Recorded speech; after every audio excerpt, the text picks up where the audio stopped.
我左手金光咒，右手麒麟臂，不要问我是哪位，我乃是满级道士超能力。超能力？你一个道士来派出所，我看你是来自首的吧？不是，我来这里是因为系统他给的实在是太多了。超能力穿越到这个平行世界，并且觉醒了道士系统。超能力狂刷经验，修成了人间顶峰。也就是在他仰天狂笑，准备4亿人生的时候，系统却给他开了一个天大的玩笑。帽子叔叔让我发布成功。什么？我一个人间顶峰级的道士，你让我下山做帽子叔叔？系统，你认真的吗？是的，你已经是人间顶峰，而做帽子叔叔是最快速让你破镜再提升。系统，你别说了，我就是个极爱提升自己的人。你好，我要当帽子叔叔，现在要走个什么流程？孩子，别闹了，我们这边很忙的。当帽子叔叔是要很多东西的，你有专业知识吗？你有警校毕业证吗？专业知识、警校毕业证这些我都没有，但我会符箓咒法、奇门遁甲、丹药卜卦。查案的话，我可以直接召出死者亡魂来审问。杜德沉默了5秒后，也绷不住了。他绝对来捣乱的，别闹了，所里很忙的。想当帽子叔叔，那就好好学习，靠真本事进来。听到老杜这回应，超能力也是一下子陷入了沉默。要不他现场摆个八卦阵，刮点风下点雨啥的，让这些人知道自己真的有能力。正当超能力这样想着，一个女警拿着文件，突然快步穿过人群，走到了杜德面前。杜队，我们接到了一个电动车失窃案的报案，现在需要出警。小王、小芳，你们2个把这孩子送回去，至于其他人，该干嘛干嘛。大哥，你这电动车丢了，我们也替你难过，可这又不是我店里的人偷的，交代，你让我怎么给你交代呀？俺不管，俺攒了半年的钱才买上的这车啊，俺在店里吃饭瞧不着，你们就不帮我看着点车，就放在门面前头，买上还没开呢，回去俺老婆会打死俺的。这年代真是什么人都有，你在这里耽误我做生意，我还想要你给我交代呢。就在这时，杜德走了过来，一见帽子叔叔来了，男子立马就朝杜德一行人扑了过来。帽子叔叔同志，你可要为俺做主呀！先生，有貌相里的商户都是个体经营者，按照规定，小城铁锅炖饭店并没有收取您的停车费，那么其也就没有义务对您进行赔偿。可俺也问了这老板娘了，这里没监控，他不搞个监控，那不就是他的错吗？都抬头不见低头见的，谁还防着谁呢？又不是什么高级的街，别说我家店门口了，这一条巷子都没监控，整条街是不是都要被你讹一遍？同志，你也别激动，我们会帮你找电动车的。你的车是什么样子的？能描述一下吗？或者有没有照片？俺给媳妇发了照片，你们瞧瞧，就是这大红的，俺觉得喜庆。看完照片，杜德点了点头，而后迎接他们的便是等待。这个时候应该就该我这个主角出手了。超能力轻轻闭住了眼，阴阳、天干、地支、甲子、八卦5行在他小世界轮转，而后手上不再有动作，定格到了拇指落在纸上一处纹路。在众人还在争议不断的时候，超能力直接走向了那个丢车的男人。你电动车丢了对吧？我就吃个饭的功夫，我的新车就没了。你屯路口往西2公里到一个林子，再从南里走5公里的一个废弃工厂，你的车在那呢。这是我侄子，喜欢乱说话，我就是带他来见见世面，不用管他。我们继续再细细了解一下情况，准备回局里备案。喂，刚刚在所里，你们不是都不信我吗？那我就跟来，给你展示一波呗。展示什么？展示随口乱说位置，张开嘴就是瞎扯吗？什么叫瞎扯？那是我认认真真、仔仔细细的算出来的。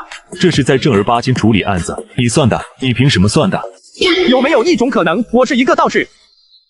我左手金光咒，右手麒麟臂，只是帮这个有志青年算一下丢车在哪里，直接变踹了别人的老窝。喂，醒，车呢？你算的车在哪？我怎么看不到？我知道你急，但是你先别急，你看右边。这是俺的小红，俺今天才买的小红。下一刻，中年男人快速跑过去，而杜德呢，在看到一大堆的电动后，内心也是顿时沸腾起来。卧槽，什么情况啊？他们居然还真把失主的电动车找到了。不对，是直接把这一片所有失主丢失了电动车都给找到了。都跟你说了，我乃是满级道士超能力。真特喵，就是道士无双了呗？不对，现在可是文明国家，科学社会，道学、占卜、算命，这是在开什么玩笑？那都是些骗人的东西，唬唬普通人就算了，我一个帽子叔叔还能信？杜德凌乱到了极致，而后一个想法出现在了杜德的脑海。有没有可能，这小道士也是这偷电动团伙中的一员？谁呀？大下午的不休息还来？不一会儿，一个穿着大背心的男子不耐烦地走了出来，男子开口就是大骂，而在之后就没有之后。我操，真的！帽子叔叔，我可是守法的好公民，没做什么坏事。这些车是我们拿来维修的，过2天要还给业主。男子越说声音越小，最后在一道道目光里直接放弃了。7、8年了，你们怎么找到的？来人，带下去审问。超能力，你说说怎么找到的？算的。虽然听了不少次，但此刻杜德还是凌乱在了风中。姓名、超能力，年龄、 18，性别。男。老杜，你在审犯人吗？不是，那肯定不是，纯粹是职业病犯了。虽然刚刚经历了电动车一事，但显然杜德还是不愿意相信超能力是真道士的事实。你刚才能找到那些电动车，是因为你偶尔路过那里的，对吧？我真是算的。那你来所里是来给我们算命的吗？要什么代价？我想当帽子叔叔，就从零做起也行，是帽子叔叔就行。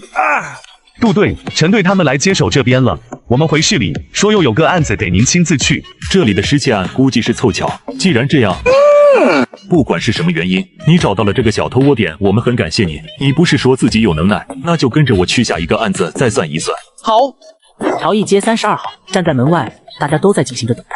很快，杜德他们的警车来到，杜德下车了，一身道袍的小道士也下车了。等等，什么？道士从警车上下来了，而且看着架势是来处理案子的。这年头倒是都当帽子叔叔了，王春花不会报了个假警吧？报警人是谁？请详细描述一下案件经过。是哦，我今天早上出门买菜，就在市场回来之后，我就发现我拿鳄鱼皮的钱包没了。大家都知道我这人爱拿现金，那钱包里的钱可不少，指不定就是哪个眼红的小人偷了。哎呀，世上怎么能有这种没皮没脸的人啊！杜德正用一种奇怪的眼神看着超能力，意思很明显，你懂的。等等，让我算算，有没有可能钱包是被狗叼走了？狗窝，哈哈哈哈哈！这还说不是报了假警，没有探案，没有推理，直接算卦。春花姐，你这是请了个戏班子，让我们大开看戏了不是？杜警官，我是听说过你的名声，所以才专门找你来报案的。怎么，你这还带着一个神神叨叨的道士？小李，打电话回局里调监控。我知道你急，但是你先别急。大姐，有这等的查监控的时间，带我们去你家的狗窝看看呗。我家狗儿蛋那么乖，怎么可能叼走我的钱包？而且我去市场又没带它，能不能好好查案子了？搞什么在狗窝里？杜德这个时候恨不得封住超能力的嘴，可心里却也是不由得在想，钱包是不是真的在狗窝？去瞧瞧吧，万一找到呢？哈哈哈哈！我擦指一算，你上学的时候丢了一块表，让你那个时候爱的死去活来的初恋拿回家了。听到这回答，胡所长明显的僵了一下，大学期间那个初恋的脸浮现在脑海。胡所，你要不试试给他打个电话问问？喂，人的声音一出来，胡所便连忙走到了一旁的办公室。5分钟后，胡所若有所思的从办公室内走了出来。这他妈的不合常理啊！胡所再次试探性的看向超能力。小道长，前2天我家猫的猫盆丢了，卧室窗台下的草里。嬴正经的后续剧情是什么？嬴正经要准备解毒，不过他乱编的，想到啥编啥。这你也知道？不管胡所长问什么，超能力都轻轻松松答，而且每一次的回答经过验证还都是对的。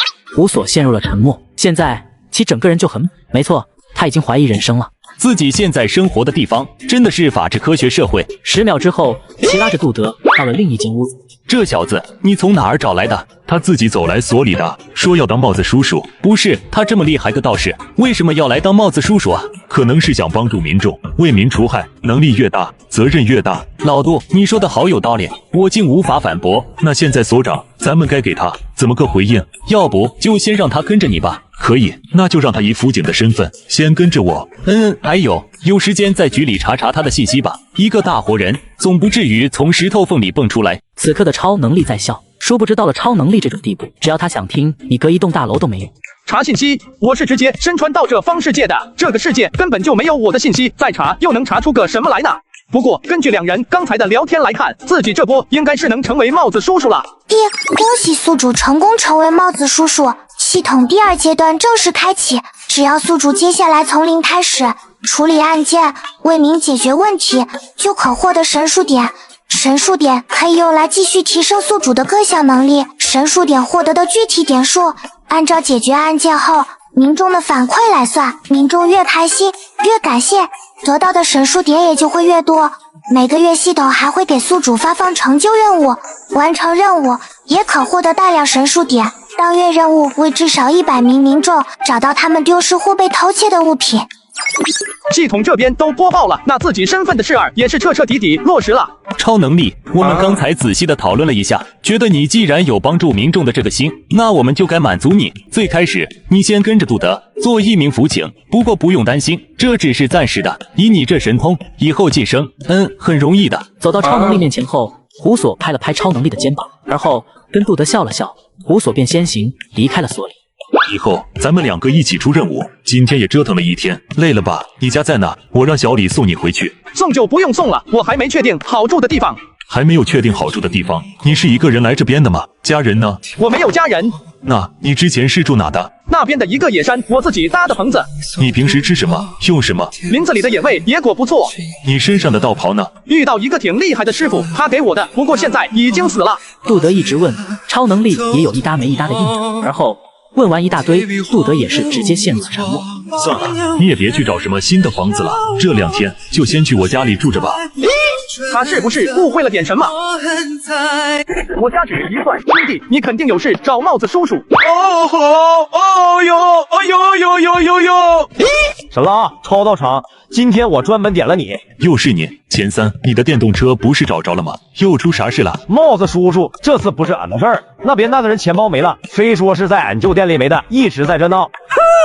我掐指一算，你的东西跟店家没关系。哼，不可能，绝对是丢在这。我只在这儿掏过口袋，钱包只可能丢在这儿，想都不用想，肯定是这店家鬼迷心窍，捡了不给我。你钱包确实是落在这里了，但不是店家捡的，而是另外一个客人买东西时见到给捡走了。你说是就是啊，我就觉得是这店家看到了藏起来了。你这倒是他请来的演员吧？我把话撂这了，不还我钱包，我吃住就在这店外头了。我说的是真是假？找到那个捡走你东西的人，不就知道了吗？你都说是别人捡走了，这儿又没监控又没啥的，你以为你是神仙？找怎么找？来，你给我找。西南方向200米处，密于水城店。超能力说出具体的地址后，丢钱包的人直接懵了，而不只是他，而是在场所有人。不是，这是什么剧情啊？大师，你就算瞎说，好歹也要装个样子，算他个2秒啊！吞了钱包不赶紧走，还敢在附近喝奶茶？我看起来就那么像傻子吗？你们要是真能在那地方找回我的钱包来，我立刻马上就把这个石墩子吃掉，好吧？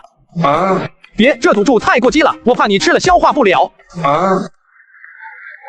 一阵风吹过，丢钱包的男人再次凌乱了。骗人就骗人，不要这么温柔，这么贴心好不好？就几百米的路，一行人各怀心思的往过走。此时，奶茶店靠窗户的位置，一个男子正翘着2郎腿嗦着奶茶。有事儿吗，警察同志？你最近有没有在五金店里捡到一个钱包？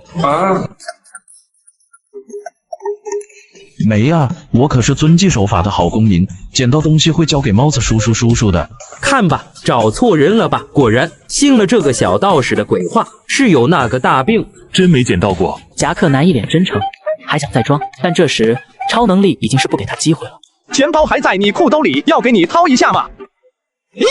我操，真找到了？不是吧，案子还能这样破的吗？离谱啊！就报警找来个道士，然后道士帮人真找到东西了，而且这道士算卦还不费时间，1秒就算到东西在哪了。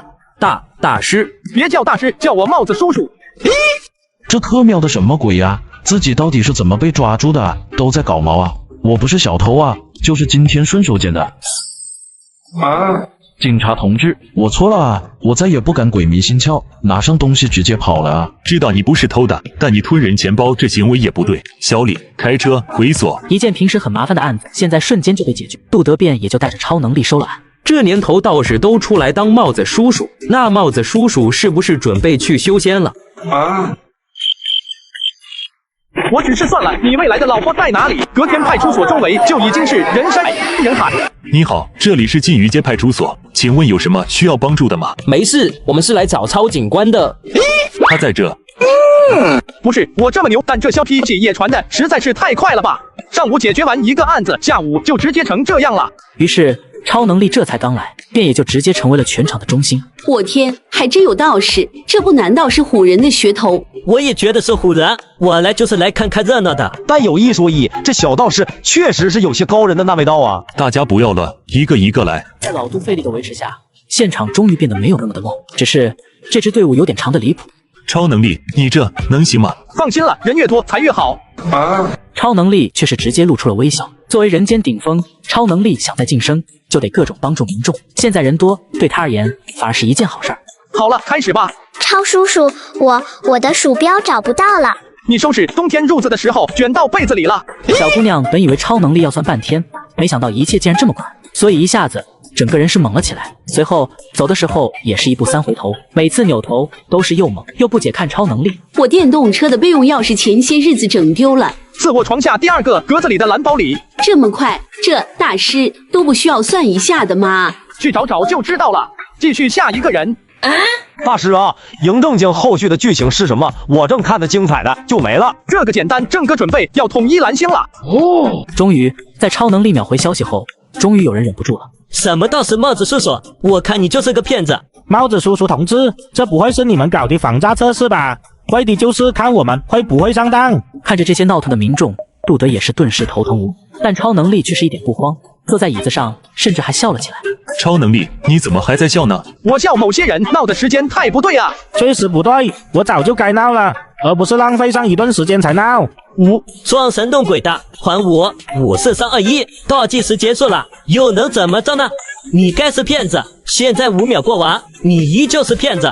就在这时，一个小姑娘走了过来，而且手上还拿着一个鼠标。真的在褥子里找到了，小道长，太感谢你了，你太神了，小道长。而听到小姑娘的这一番话后，在场的众人这才猛然明悟，超能力说大脑袋闹的时间不太对是什么意思。这东西还真就找到了，我去，算得真这么准的吗？小道长不是骗人的，他是真的能给大家算到丢失的东西。好，要不要这么离谱啊？秒算之后的结果还是对的。小姑娘，或许你可以叫我帽子叔叔。小女孩猛了一下，随后便是疯狂的激动的点头。时间过得很快，转眼便是傍晚。虽然今天来到所里的人真的很多，但架不住超能力算东西，实在是算得太快了，几万人就这样算完了。热搜，超能力，你上热搜了。你敢信？我只是擦指一算，就直接上了热搜第1。第2天，不出所料的派所门口又被围得水泄不通。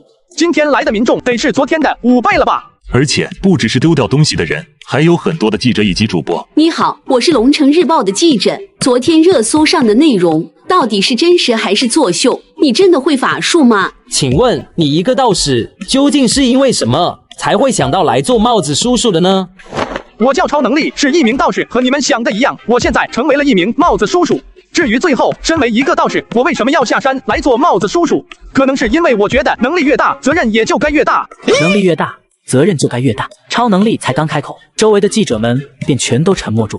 这句话他们是没办法反驳的。小道长，你这么大摇大摆、毫不掩饰的出现，难道就不怕暴露在大众面前后会遇到危险吗？例如被仇家追杀，或者被疯狂科学家抓去研究。这一次超能力还没开口，杜德便先一步的站出来了。什么乱七八糟的，不管是什么，来了派出所都得伏法。既然超能力现在是一名帽子叔叔，那我们公安局就会保护好他。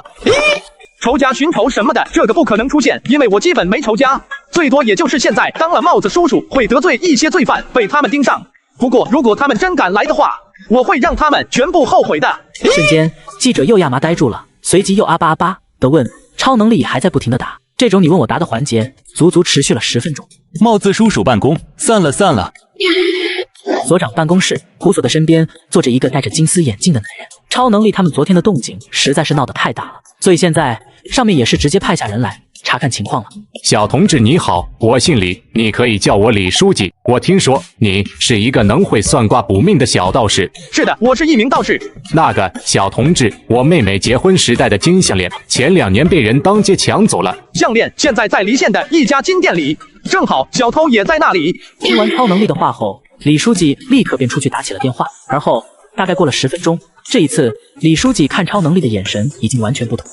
一个道士，一个真正有能力的道士，突然下山当帽子叔叔，胡所这是怎么不提前汇报呢？李书记，这是换谁谁先啊？听着胡所的话，李书记沉默了2秒。不好意思，各位再等我一会。拿着手机，李书记再次出了房间。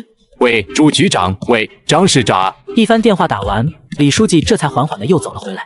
那个小同志啊，有没有想法进龙城公安总局？我还想在这边多待一会，等待够了，我会过去的。李书记又沉默了。他们是政府人员，不是强盗。超能力现在不想往上，那他们也就只能尊重超能力的意见。对了，你现在还只是个辅警对吧？因为事发突然，所以我们暂时还没给他正式身份。小同志，你为什么想当帽子叔叔呢？学成之后就想要帮助民众解决一些问题。这个答案或许很简单，但这就是我内心的想法。那从今天开始，你就是一名真正的帽子叔叔了。虽然并不清楚超能力刚刚的话到底是真是假，但超能力身上的神通是真的，总比放在外面好。系统出来聊会。系统，这个世界上有仙人吗？或者有异能的人？宿主，少看小说，神通异能局不存在的，不符合设定。地府倒是有，宿主要不要了解？我特么一个道士，地府的事儿用你说？是，所以宿主直接把自己当成这世上唯一的神通者就好了。感情我这满级手选手下了山就是专门来打普通人的。超能力无语，系统突然沉默，随即过了5秒，系统才开口。普通的人类往往才是这世上最恐怖的恶魔。被系统的这句话戳中，超能力也是顿时愣住，然后过了一小会，超能力这才给了系统回复：我会将这些恶魔全部送到地府去的。宿主还是先将自己的盗窃案任务完成吧。今天可是又刷出新的盗窃案成就任务了。你是不是有毛病？我刚下班就给我救到派出所。我听李姐说了，今天有一个道士在这算卦，算得可准。你个败家老娘们，真是病急乱投医！要去你自己去，放开我！中年夫妻一边往派出所这边走，还一边进行着争吵。你这男人怎么只会胸冒泡呢？你们2个是来找我的吗？鸽子，看见没？人派出所门口真有道士。这里人这么多，就别丢人了，回吧。走什么啊？怕什么啊？丢了什么直说啊？别凶你媳妇儿了，你媳妇儿带你来是对的。啊，但我家那玩意儿是10年前被偷的，这也来找小道长，不是纯给人添麻烦吗？你被偷的是你们家那块圆盘金玉吧？是的。别走了，这东西我能帮你找到。10年前被偷的东西也能找？我有说过不能找吗？10年而已，又不是1000年。闻言，大家还是有一个算一个，都喊起了卧槽。最近被偷的东西能找到也就算了，10年前被偷的也能找。超能力别勉强，没什么勉强的，这案子也就比平时的难算一点而已。超能力笑着伸出了3根手指。3天，3个小时，大概30秒。30秒后，超能力就直接得出答案了。春柏路口10号铺子地下室。帽子叔叔同志呀，我和这家老板也认识，应该不会吧？郭子同志，你就放心，相信小道长。帽子叔叔同志啊，你们怎么来了？还有老郭，你们俩夫妻这是？现怀疑你和10年期金玉失窃案有关，请你配合调查。妇女瞬间也就变得更僵了。观察到妇女这举止后，其的神色也是顿时一亮。帽子叔叔同志，你们这说的是什么话？也，请您带我们去地下室。在民警的注视下，最终妇女也是无奈的。爷爷呀，儿子不孝，竟然让传家宝丢了10年，现在找回来了，下了黄泉也能安安心心去见祖宗了，死了也能瞑目了。在郭子哭喊时，中年妇女悄悄地挪动起了身子，但可惜杜德根本就不给她逃跑的机会。10年啊，都10年了，为什么还能找来？帽子叔叔同志，我错了啊，我真的不敢了。这东西我家那死鬼偷来后，我们是买都没敢往出卖啊。行，那就多费力，直接把你们这2人小团伙都抓了吧。他只是擦指一算，就找到了丢失10年的传家宝，还顺带把犯罪团伙给抓了。媳妇啊，丢10年了，竟然真的找到传家宝了。那今晚我要在上面。今天我太高兴了，回家后媳妇你说什么就是什么。10年啊，这可是10年前被偷的东西呀！就想知道还有什么是小超道长找不到的。太谢谢小超道长了，太谢谢了。你也该谢谢你媳妇，别老骂他了。好。你这家伙这么宝贝的东西，当初怎么就不收好呢？当年我收的可好了，而且天天都会检查。但我媳妇有梦游症，她睡着的时候喜欢起来乱翻东西。那天传家宝贝她翻出来，扔客厅沙发上了，然后刚巧小偷也是进客厅了。问出问题后，杜德本来还想接着继续批评郭子几句的，结果现在这样的回答一出，什么都不说了，杜德直接闭麦了。感情是这样弄丢的，这也太离谱了吧！本来我还觉得这大哥对老婆不好呢，现在一看，在某种程度上讲，大家其实是个好男人，毕竟这都没离婚。果然，人世间的东西都不是眼见就绝对为实的。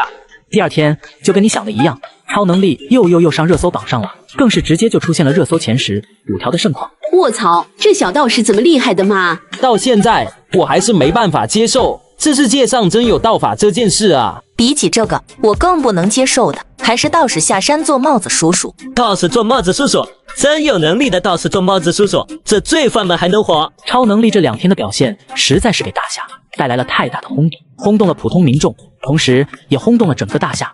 所有的小偷圈子、宽窄巷子、仓库内，龙城剩下的为数不多的小偷聚在了一起。在被超能力这2天的行为震到后，他们已经是都准备好了。只要这道士帽子叔叔存在，我们就没一个人能过上好日子。好有什么用？吴麻子跑到了隔壁乡，还不是被抓了？接下来我会想办法去解决那小家伙。他们妄图用武力来强行终结超能力的帽子叔叔之路，却不知他们接下来那所谓的行动，对于超能力而言到底有多可笑。第2天，靖于街派出所，不出所料，门外的民众更多了，而除了普通的民众之外，所门口还多出了许多隐藏的小偷。不许动，帽子叔叔！这他喵的，到底发生了什么？我是谁？我在哪儿？我在遭遇什么？做小偷的也敢来围观了！我操！为什么小偷会出现在围观人群中啊？出现在围观人群中也就算了，为什么还一下子都被发现了？普通民众们此刻都是摸不着头脑，而见状，杜德也是赶紧站了出来，将前因经过都告诉了大家。今早来到所门口后，你们的超警官发现人群中异状很多，于是就动用能力算了一下，结果是人群中有很多藏着的小偷。帽子叔叔同志，是不是抓错了啊？我不是小偷啊！是啊，我也不是小偷啊，这是在搞什么？我服了，我是丢了东西才来的，怎么一下子反而成小偷了？来观察情况就被抓到，这种结局小偷们实在不能接受，所以此刻其们一个个的也是直接就都演技爆发了起来。可是超警官都算出你们是小偷了，我踏指一算，你就是小偷。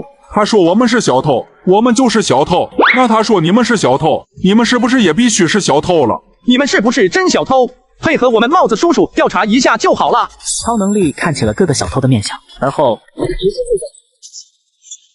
景春小区14号楼101，金鱼街18号仓库，丽华小区2期7号楼403。在场的这些人是不是小偷？去他们居住的地方看看就行了。到时候人证物证来一波，结果自然明了。超能力话音刚落，杜德就安排好了几组民警去查，而后仅只是15分钟。报告，搜索到金镯子、耳环连带各种件、金银首饰共20余，在那里我们抓到了其他小偷，他们全都认罪了。我们让他们看了在场小偷们的照片，他们也都进行指认了。我丢！超警官是真的，一下把人群中所有的小偷都找出来了，这也太牛了吧！以后这些罪犯，他是每一个敢来看超警官了吧？而在场那些还被压着的小偷们，他们是千算万算也没算到，超能力竟然还能算出他们的老巢来。这一大早的，怎么就来了这么多的小偷呢？可能是想来对付我吧，毕竟我搞得他们已经是没活路了。现在的小偷都赶到派出所门口对付帽子叔叔了。这些人只是对付我的第一批人，他们现在来派出所只是单纯来了解下我，真正要对付我的第2队人还没来呢。那你接下来岂不是会有危险？不是所有的小偷都是老鼠，还有一些是社会上的暴徒，他们是真的敢动手嘎人的。不行，超能力，接下来咱们绝对不能再乱去各个地方了。在某些时候，杜德真的是有些唠叨的，不过他的唠叨也都是出于对超能力的担心，所以此刻超能力不觉得其烦，反而还觉得其挺暖心的。老杜啊，我之前都说过了，我可是很强的，就凭那些人也想对付了我，未免有些太痴人说梦了。所以我打算与其帮忙找东西抓小偷老杜敢跟我冒个险不？听到超能力的话，杜德整个人都惊住了，其属实是没想到，就过了一晚，情况就发生了这么大的变化。怎么个冒险法？以身作饵。第2天，农家小馆内，超能力以身作饵来到这里吃饭。旁边就是小偷。咱们还是2大碗鸡块面，1份青椒盖浇饭，再来2个小炒。没问题，保证你们吃得香。超能力扫了一眼饭馆内的几桌人，心里冷笑，但还是一如往常。超能力怎么说？3，我们才刚入座，他们这么猴急的吗？毕竟待的时间越久，意外就会越多。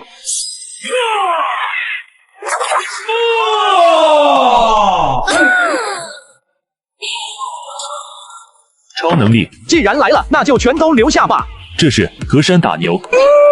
桌边的记者也顿时是全都卧槽了起来。刚刚的这一系列冲突发生的实在是太快，到现在他们也没搞明白到底发生了什么。但是现在搞不搞明白的已经不重要了，重要的是小超警官第一次动手了，3秒钟解决了几个人。你知道我们会来？你敢信？他只是擦指一算，满载而归的警车一辆接着一辆的开回去。老天爷，你是疯了吗？你为什么要安排一个道士做帽子叔叔啊？一个小偷在路过超能力身边时，仰天进行了这么一声长啸。成功了！超警官的下棋射道神之手真的成功了！这特喵的全龙城的小偷接下来都要完蛋了！这他妈的第一次见抓小偷和搞批发一样。在此起彼伏的欢呼声中，杜德和老赵退到了一旁。当初我们抓一个都要蹲点，找线索，查证，现在这么轻松，就将龙城所有贼窝全都端了。一开始我也不敢相信，但事实就这样摆在我们眼前。这个世界变化的可真快，与其说是世界变化的快，倒不如说是他强行改变了世界。那你这次可一定得将其保护好。这小道长和你儿子长得真的是很像。那一张脸再次出现在脑海，杜德的笑容夹指，而后看向身旁这个和自己一样命苦的老帽子叔叔。别遮我了，你呢？孩子找到了吗？做帽子叔叔的基本上都会遇到一些极难过的事。杜德和老赵一样，两人都是孩子出了事儿，只不过杜德的孩子是出任务死了，而老赵的孩子则是被人贩子抢走了。帽子叔叔嘛，容易得罪人，而且忙起来也就很容易顾不上家。快40了，老婆才生出了一个小儿子，结果孩子还没上小学呢，就被人贩子抢走了。明明到现在孩子已经被带走好几年了，但老赵却依旧觉得丢孩子的那天就是昨天。老婆仿佛还在撕心裂肺的哭喊，捶打着他，质问他为什么不回家，质问他为什么光顾着工作不管家。一幕幕场景和跑马灯一样在他眼前晃过。没有，根本找不到，没有线索，没有方向，什么都没有。老杜啊，你说东东他是不是可能已经死了？还要找下去吗？只要我还活着，我就会一直找下去。只是可惜，我那老丈人怕是见不到东东了。5年了，他们的身体已经没法再支撑他们等下去了。沙哑和极度隐忍的声音让杜德也是瞬间酸了鼻子，但一时之间，杜德突然想起了昨天的郭子夫妇。对了，用手机看这么精彩的操作不过瘾，可以试一下抖音电脑版，大屏看游戏直播，刷抖音更爽更高清，网友互动弹幕互动更流畅，还能免费设置颜值博主专属动态壁纸。快用你的电脑下载抖音电脑版吧。昨天有个人传家宝都丢了10年了，现在不也还不是被找到了吗？传家宝丢了10年，现在不还是被找到了吗？重复的念了下自己刚刚说出的话，杜德猛然惊起。你这是怎么了？老赵，超能力，你的孩子，或许我们可以找超能力，让超能力帮着找东东。人是人，物是物，两者完全不一样的。况且这些年我和东东妈走投无路时，也找过不少的道士了，那些道士把东东的八字都背熟了，最后也没说出什么有用的东西来。超能力和那些道士不一样，而且来了，他现在也正好有时间，试一试。杜德越想越觉得可行，也不管老赵现在是什么想法了，强拽着老赵，杜德便直接来到了超能力的身边。老赵说啊，小道长，我也想找你帮忙找东西。超警官现在都要把小偷全抓回来了，直接找所里要自己的东西就好了。我要找的东西不在小偷这里，小道长，我想找我的孩子。大叔，超警官这里是帮忙找物品的，孩子什么的，这没办法找吧？听着大家的这些话，老赵苦笑着说了声抱歉，而后扭头便欲直接离开。孩子是多会丢的。5年前那段时间，我接了一个拐卖人口的案子。等我破了案，再回到家时，家里的门已经被砸了。东东他是被罪犯活生生的从我老婆手里抢走的。一滴眼泪从老赵的脸上划过，周围的民众瞬间全都绷不住了。为了救别的孩子，结果自家的孩子被报复了，真他妈的人贩子真的应该直接嘎全家，嘎太便宜他们了，人质就该被凌迟。大家没有想到老赵竟然也是一名帽子叔叔，更没有想到他的孩子是以这样的方式丢掉的。5年了，我已经找遍我能去找的所有地方了，可是找不到啊，我根本就找不回我的东东来啊！把孩子的生辰八字给我。就这一句话，世界陷入寂静。老赵瞬间呆住。超警官在问老帽子叔叔要孩子的八字，不是，超警官还真能帮着找孩子的。小道长，你真的能帮我找到孩子？我连龙城所有偷的具体位置都找小到了，还能找不出来你家孩子的位置？可是我听他们说，你刚刚找那些小偷要很多条件。是啊，到了之2/3才能推算剩下的1/3，但那是在什么都不知道情况下的大规模的算人嘛。你自己的孩子，你可以直接给我生辰八字啊！超能力的一番话，直接说的老赵整个人都凌乱，周围的民众也在这一刻纷纷吸起了冷气。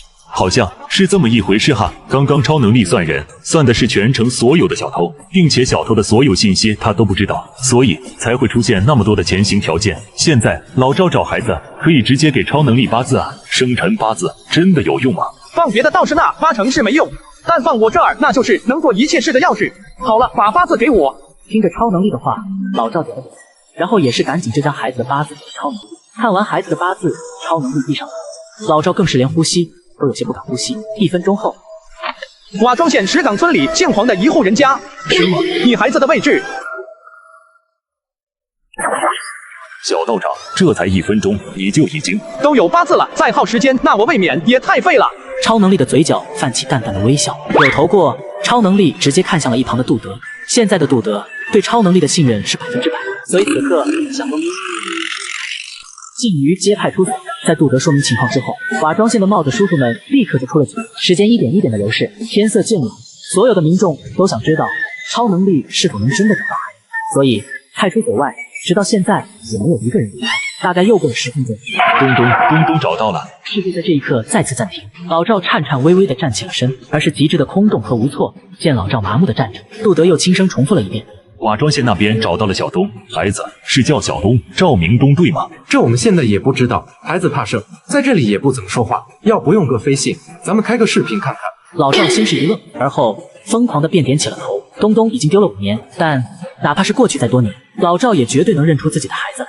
很快，视频打通，一个小男孩出现在了众人面前。看着那熟悉的眉眼后，老赵的眼泪顿时便流了下来。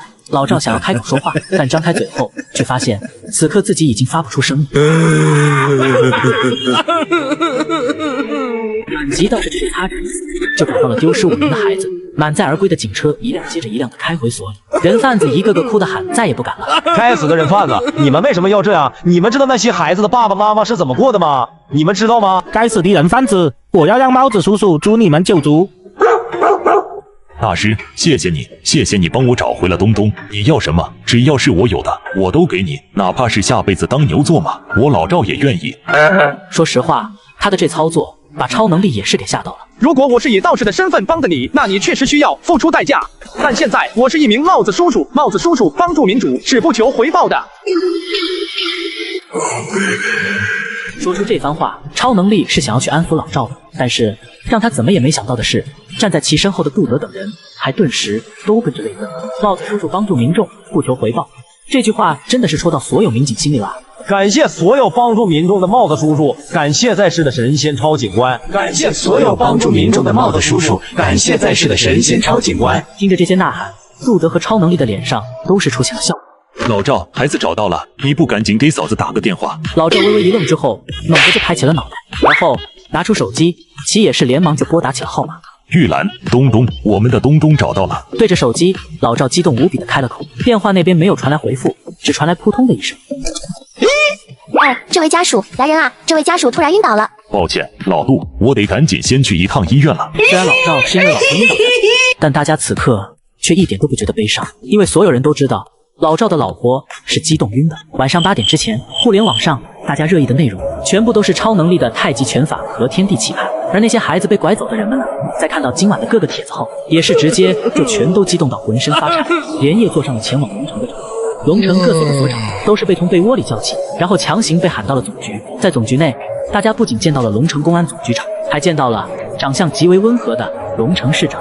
第二天一早，禁于街派出所外便就又成了人山人海。除了原本的龙城人外，今天所外还多了不少拎着蛇皮袋子的外乡人，还有龙城公安局局长朱局长，早早的便带着一队人直接守在了禁于街派出所外。最重要的是，龙城市长也来到了这里。这不丁市长吗？丁市长也来了。我们的超警官还没来吗？还没，应该是有事耽误了。没事，我们等等。此刻，记者看着举着摄像机正在发呆，因为超能力不在。这是市长、公安局局长，不拍这个你准备拍啥？啊，不是你说的，咱今天不说其他的，只拍超警官。灵活，这么个排场肯定是为了周帽子叔叔啊！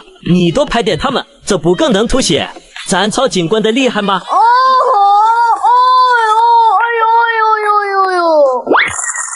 在记者的呼喊下，丁市长等人就这样的进入了镜头。站在派出所外，丁市长深深地吸了一口气。他今天之所以会来到这里，除了他本人的意思外，还有帝都那边像发了疯似的连夜传来的死命令。作为一个小城，龙城还是第一次如此的被帝都所关注。稳住超能力，将其护好养好。就这样，时间又过去了10分钟，超能力等人终于是抵达了目的地。超警官来了，超警官牛批！超警官，我爱你，我要和你结婚。超能力，这是丁市长，这是朱局长。小道长，真是太感谢你这些天对龙城民众的帮助了。我现在是一名帽子叔叔，应该的。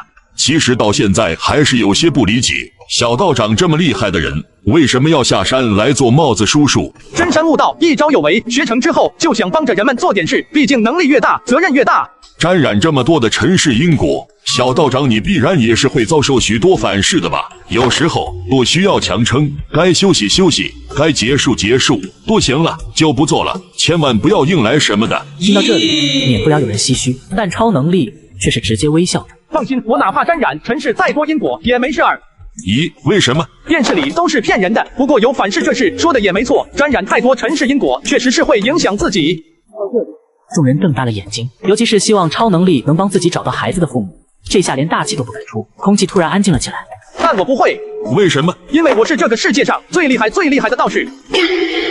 没错，超警官说的对，他就是这世上最厉害的道士。就是，外边的其他道士帮不到我们，哪算什么厉害？超警官能实在的帮到我们，他就是最厉害的。放屁！什么叫帮到我们才是最厉害的？超警官本来就是最厉害的，除了超警官，你还见过哪个道士真的这么有本事的？民众的呼声越来越高，丁市长这下也不知道该说些什么。几分钟后，第一波丢失的孩子在警车的配送下被送回到所里来了。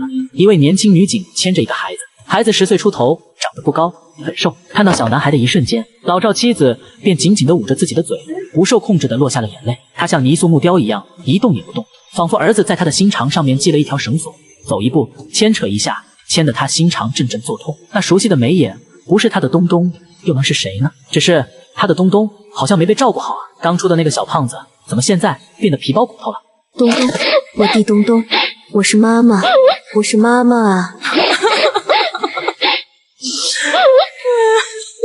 满级到超能力只是擦指一算，就找到了丢失5年的孩子。就在母子相见的时候，孩子下意识地退了一步。东东，我弟东东，我是妈妈，我是妈妈啊。小男孩看着眼前陌生的女人，呆呆的，甚至还往女警身后躲了躲。人群中的母亲们无不为之揪心。孩子被拐的年轻妈妈用手死死地捂着胸口，她无法想象自己的孩子见了自己却不认识的模样。老赵慢慢走上去，蹲下，克制情绪，刚握住了男孩的双臂，却发现自己的儿子后退了一步，随即把自家儿子的袖子捋了上去，而后一片片青紫便也就出现在了世人的面前。怪不得他的东东现在连一句话也不愿意说。我忍不了了，人贩子就该凌迟处死。哪个杀千刀的能对小孩下这么重的手啊？我真是靠！人贩子们还是个东西吗？众人心里愤愤，恨不得现在就把那些该死的人生吞活剥。老赵妻子更是再也忍不住，直接扑过来，一把抱住了东东。东东别怕，妈妈在，妈妈这次一定会保护好你的。东东，你饿了没有啊？妈妈一会回去给你做饭吃好不好？东东，你记得你最喜欢的那个玩具吗？妈妈给你买了好多个。听着老赵妻子一句又一句的话，所里的民警都是哭成了泪人，周围的民众也是一个个鼻子发酸，眼眶泛红，无声的落起了泪。时间就这样缓缓的过着，大概过了2分钟，妈妈，不要再丢下东东了。听到东东的这句话，老赵妻子的眼泪瞬间就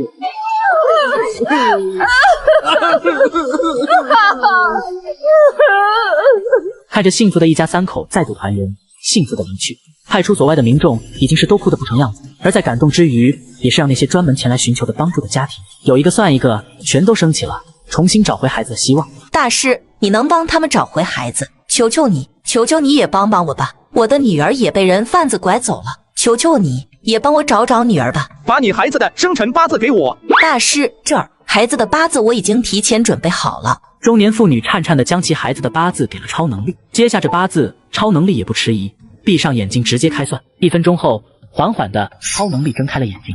红玉村山坡上姓李的人家。听到超能力这回答，中年妇女猛地就是一怔，丁市长等人也是直接就全都张大了嘴巴。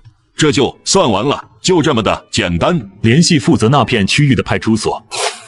好了，超警官已经帮完你了，接下来等孩子就行了。而后唰的一下，派出所外围那些孩子被拐的父母也是直接就都冲了过来。这些家庭里的人每一个都憔悴到极点，看到这一幕，周围的民众都是不由得有些心酸。人贩子到底毁了多少美满的家庭，毁了多少的人？大师，只要你能把我宝宝找到，我愿意给你钱，多少都行。我可怜的娃哟，也不晓得有没得受欺负。大师，我没啥钱，但我能干活，求求大师也给我找找孩子。看到这一幕后，丁市长等人都是有些沉默，他们觉得这样不太好，但又觉得超能力确实该收点钱。这样吧，超能力帮助这些民众的钱，政府这边来出，无论你收多少钱，政府都会全额替他们给你。丁市长，我不是街边收钱帮人的大师，现在的我是一个工作内容就是帮助民众的帽子叔叔。听到超能力这话后，丁市长属实是愣住了。丁市长还是想要说些什么，但话还没说完，超能力便已经是又将其给打断了。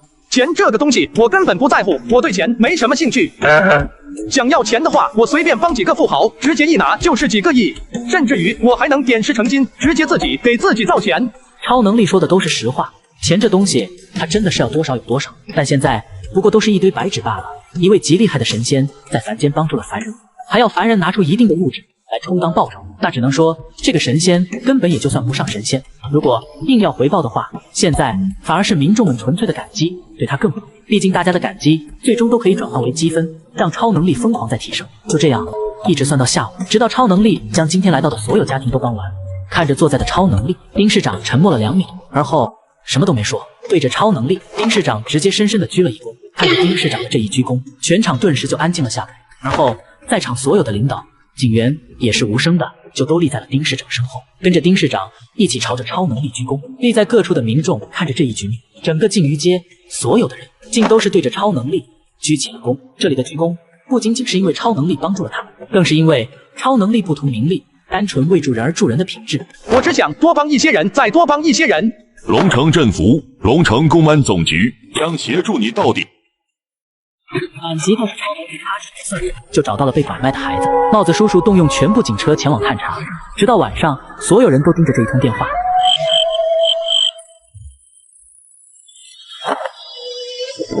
你好，这边是定级市派出所，指定位置已查看，孩子成功救回。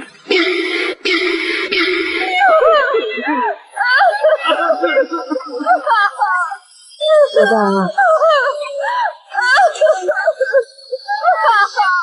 同志你好，这边是同春派出所，你们说的孩子我们成功的找到了。除此之外，我们还在据点发现了6个同样被拐的孩子。每回来一个电话，就有人都是激动到流泪。但是有喜就有悲，站在杜德面前，一个满脸胡子的男人愣住了。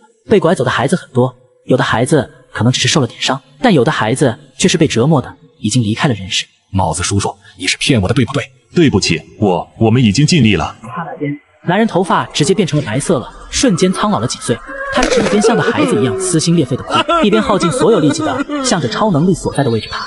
超警官，我不信他们，我只信你。你帮我算算，你再帮我算算，我的小雄鹰他没有死，对不对？是这些普通的帽子叔叔搞错了，对不对？看向这个男人，超能力沉默了2秒，而后也是无奈的进行起了回答。刚刚电话回来，我就帮你算了。你的孩子他确实是已经不在人世了。听到超能力的话，男人的双目瞬间失去了光芒，在最后也不知是背过头了还是怎么样，男人竟是擦干了眼泪，不哭转而大笑。看着男人的这个模样，周围的民众都是极为的揪心，谁都没想到今天这最后一个孩子结局会是这样。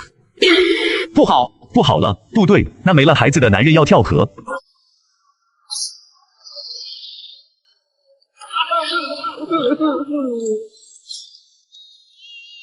超警官，放手吧，我真的活不下去了，你让我下去吧，让我下去和我的小雄鹰见面。想想你的家人朋友，他们在等着你，千万别自寻短见。这世界上还有很多东西，很多景色你没看，好死不如赖活着。兄弟，留得青山在，不怕没柴烧，但咱得活着呀。听着丁市长等人的话，男人摇了摇头，不由得笑了。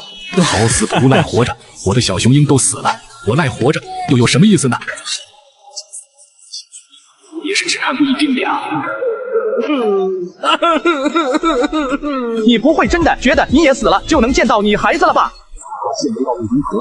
反正现在我是不想活了，而且死了之后的事儿，谁能知道？谁能知道？我能知道。咱们这世界确实是有地府，人死后也都会去地府，但你知道地府有多大吗？而且下了地府，你觉得你能随意走？那他妈下去之后，直至投胎，鬼差们都会安排你，安排到底，还见你孩子，你有那资格吗？你配吗？超能力的一番话，说的那叫个振聋发聩。当他的这一番话出现后，男人瞬间便也就呆住了。准确的说，不只是男人，是在场的所有人全都直接呆住了。我去，怎么感觉自己突然听到了很牛批的东西？地府、鬼差，这世界上真的有地府的吗？我操，这是我能听的吗？地府鬼差真存在，真有道法的道士都出现了，这世上有地府好像也不奇怪。被超能力的一番话惊到，在场的所有人全都长大了嘴巴。如果说超能力的出现让他们的世界观碎了第一次，那么现在超能力的这番话便是让他们的世界观直接第二次破碎。这世上真有地府？废话。那我是不是可以在那见到我的小雄鹰？干警，我刚才跟你说的一堆是废话，咱说了那一大串的内容，结果你只听到了世界上有地府这一句话，没有实力，你下了地府也没资格去见你相见的人，而且你的孩子是被折磨死的，被折磨致死的孩童怨气很大，很多都会在人间停留，你下了地府，你孩子还在人间，你告诉我你们怎么见？被超能力的这番话击中，男人瞬间就害怕的颤抖了起来。那我该怎么办？超警官，你告诉我，那我现在还能怎么办啊？我有一种道法，可以让亡魂变得能与人见面沟通。接下来我会放出一道意识，在世界各种环游，等将你孩子留在人间的亡魂找到之后，我就让你们见面。在之后，我还能帮你把孩子送下去，让他不用继续在人间受难。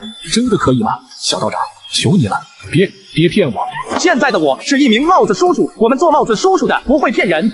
当超能力的最后一句话说出，男人终于是再也忍不住，瘫倒在地上之后，一瞬间便也就又成了泪人。看到这一幕，丁市长等人都是松了一口气，而后看向超能力，丁市长等人的目光也是更不同了。直到晚上，这个话题又上热搜。我感觉我的世界观再一次碎掉了。超警官，求你震惊我们，震惊的慢一点，真缓不过来啊！1个小时前我还在那看找孩子呢，现在直接快进到地府了。世上真有地府的话，那我岂不是现在得赶紧做好事？而丁市长等人在所里又待了一小会，便直接回去。他这次来不是单纯看热闹，他有上面交代的任务，接下来他也是得赶紧回去和上面沟通联络。下班前，超能力跟着杜德又去见了上午要跳河的男人一面，而小李则是像小迷妹一样的缠在对方身边，疯狂的说话。狂熊师傅，这个男人竟然是狂熊，竟然是5年前第一个3连冠的世界拳王。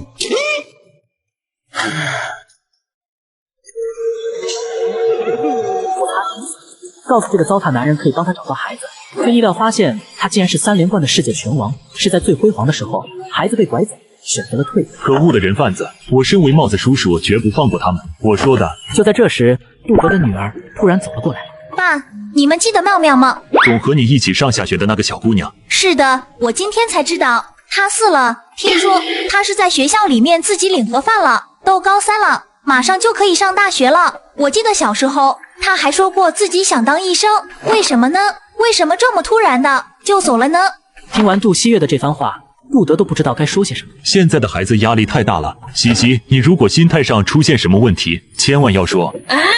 我心态上才没问题呢，我每天快乐的很，而且我记得妙妙她的心态也挺好的啊，她那么坚强。爸，你说有没有可能妙妙她不是自己？应该没这个可能吧。哼！杜希月撇了撇嘴，扭头直接看向了超能力，但却没想到下一秒超能力便也就直接做出了回应。行，你朋友叫什么？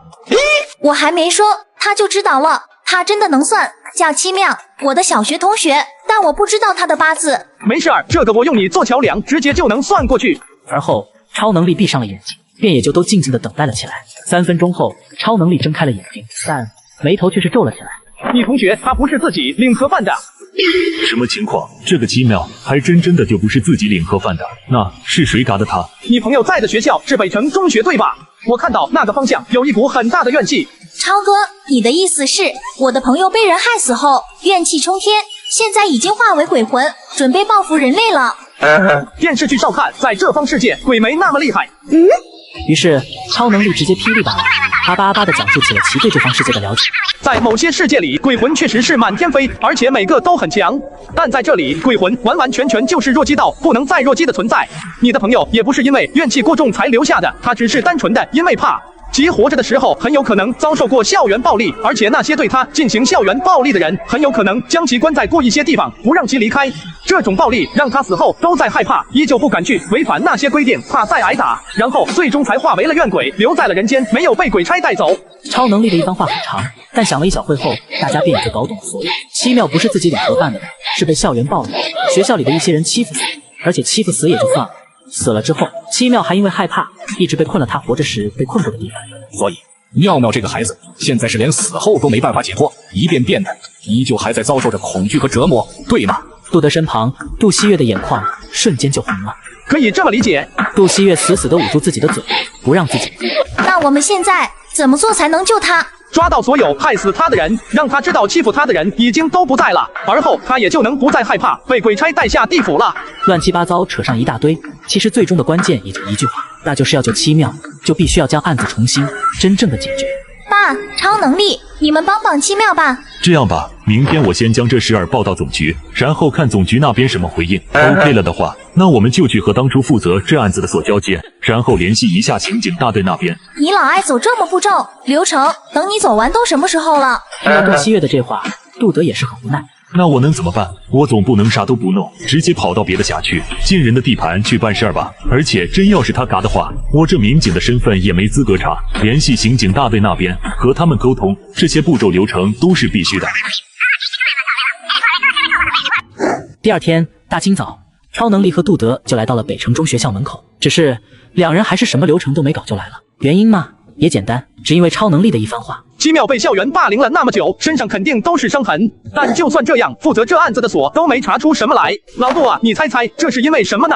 超能力这番话里藏着的意思很多，其中最关键一点，便是龙城这边机制里可能有一些人已经黑了。就这样，杜德想去搞流程墨迹都不行了，毕竟前几天所长、局长、市长都跟杜德说过无数遍同一句话，那就是作为民警，杜德现在最大的任务就是跟好超能力。昨天还帮人找孩子呢，今天就直接来处理凶杀案了，这不刚好案子撞脸上了吗？和杜德聊完天，一位保安服随意挂身上的大爷盯着超能力，两人对视了整整10秒。我是帽子叔叔。而后猛地一颤，大爷差点没直接晕死过去。看到这一幕，杜德也是十分的无语。就这大爷还当保安保卫学校呢，这能保得了谁呀？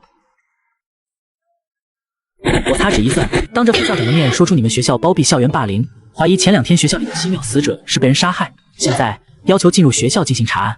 帽子叔叔，关于我们学校7妙同学的遭遇，我们也感到很心痛。但这个案子前2天不是刘警官他们过来，不是已经结案了吗？他们是他们，我是我。那结果就是那么个结果，谁来不都是那样吗？而且你们帽子叔叔也要讲规矩，都结案了，为什么还要反复过来啊？更何况我们这边好像也不归你们管。超能力沉默了2秒，而后看向了杜德，杜德瞬间卧槽。人家说的对啊，咱现在这样确实是不符合规矩啊。在超能力的眼神下，最终杜德还是无奈地站了出来。我们现在合理怀疑，之前负责你们这起案子的帽子叔叔也出现了问题，所以案子必须要重查，并且重查也必不可能再交给刘同他们来。至于符不符合规矩的，不用你们这边操心，那是我们内部的事儿。现赶不走，正副校长拿出手机，直接走到另外一处，拨打出了一通电话。时间缓缓地度过，学校门口被吸引过来的路人越来越多，甚至有无所不能的外卖小哥直接开启了直播。大家好，我是无所不能的外卖小哥小黑。今天的内容是超警官出现在北城中学校门口，疑似要重新调查7秒自己领盒饭案。这不是超警官吗？怎么来我们学校了？他不是在帮大家找孩子吗？据说孩子已经找的差不多了，金鱼街派出所现在清闲下来了。听说起来查这学校一学生自己领盒饭的案子的，这超警官跨度这么大吗？不知不觉间，北城中学门口便已经是堆满人了。作为副校长，7妙的死其实知道很多特殊的内幕，也正是因为知道内幕，所以现在他才不愿意让超能力进学校再查。1分钟后，杜德那边终于也是响起电话。我是路通街派出所的所长刘同，杜警官，7妙这个案子我们这边已经解决了，这也不是啥大案，就个普通的学业太累自己领盒饭的案子，监控也在，就是自己领盒饭的，证据已经确凿了。路德接电话的时候是外放，所有周围人也是听到了对面的。怎么办？你别叫了，等着被撤职吧你！然后不再废话，超能力竟是直接就挂了电话。看到这一幕，正副校长整个人都傻了。陆队，咱们这边的警官这么任性的吗？一个普通警员都能直接去对别所的所长啊！正副校长，你这话说的，我们超警官他是普通警员吗？他想升职，现在龙城总局那边那都抢着要他，现在对个所长，这算个什么任性啊？而且正副校长啊，也不瞒你了，咱这边市长都发过话了，只要是维护正义，超警官他啊想干嘛就干嘛。杜德的一番话，直接说的正副校长整个人都颤了起来，之前的底气完全不在，因为正副校长现在是真的慌了。正副校长，开门吧，我们要查案了。杜队，学生们现在是真的要上课的。正副校长沉默2秒，还想挣扎一下，但可惜还没等他将话说完。直播间的各位兄弟姐妹们，我们今天又是跟着超警官的一天，来，让我们看看这北城中学的校长拦着不让超警官进，你们说这是不是心里有鬼？一个连报酬都不要的人，难道会无缘无故的来这里找事？不会。北城中学最近出了不少事，肯定是心里有鬼。本来还想继续挣扎一下的正副校长看到这场面，顿时也就再没有一点继续负隅顽抗下去的能力了。学生还在上课，你们可不能都进去，只我们3个进去就可以了。各位，现在我们进去查案，如果大家想知道后续的话，可以进我的直播间，我在无所不能外卖小哥直播间，我的名字叫小黑。而后小黑便也就跟着超能力、杜德、小李以及狂熊进了学校。找东西找人我还能理解，但这查案，超警官要怎么查？他是有什么特殊的道法，能找到我们找不到的线索什么的吗？这东西你们问我，我也不清楚啊。我这边也想知道，你们超警官到底要怎么查案呢？我以为你们外卖小哥真的是无所不能的。超警官，这学校也进来了，接下来你们怎么查？我的思路是这样的，我们进入学校后去找死者，找到死者的亡魂，然后亲自询问他，霸凌他、害死他的都有些谁？等等，你的意思是说，接下来我们要找死者亡魂，然后亲自问死者凶手是谁？是啊，不然还要怎么查？这是最准确且快速的办法了。再一次得到超能力的回应，咽下一口口水，杜德彻底麻了，几乎是一瞬间，大家的头上就都开始冒汗，除了他们外，还有手机直播间里的观众们也全都开颤了。超警官，超警官，求你了，震惊我们震惊的卖点！直接询问死者，杀害你的人是谁？咱就是说，办案还能这样的？天哪！前2天卜卦算东西，招人，超警官现在又要和魂魄对话了。瞬间，整个互联网便已经是又爆炸。市政府丁市长正坐在办公室里处理一些杂事儿。丁市朱局长，大事。我知道你急，但是你先别急，先喝口水。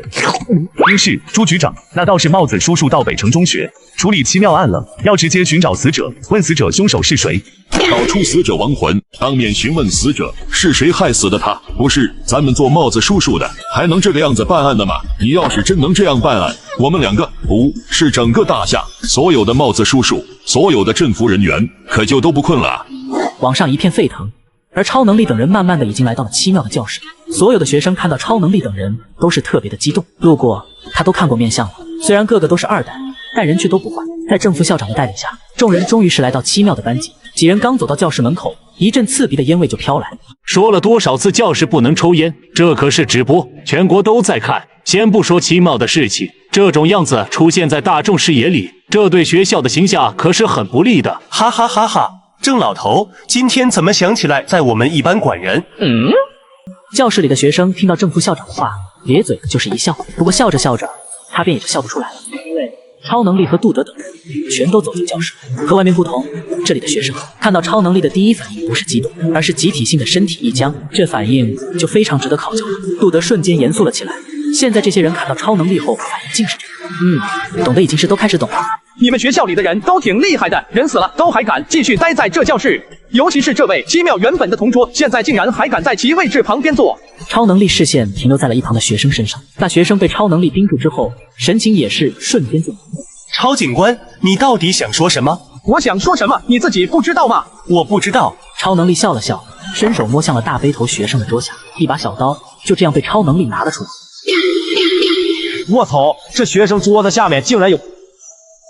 我擦指一算，然后当着副校长的面在他包庇的学生抽屉下面抽出一个小刀，一瞬间，大背头学生也慌了，正副校长也慌了。你上学带刀子干什么？我只是拿着玩玩。你确定只是玩玩？曹警官，你们不会觉得是我嘎了7秒的吧？7秒案子都完结了，他就是自己领盒饭的，教室里监控什么的都有的，哪怕我带刀子，他的事儿跟我也是一点没有关系的。7秒的案子为什么会那么简单的被确定为是自己领盒饭？原因很简单，监控，教室的监控已经是证明了一切，而超能力在这一刻也是神秘一笑。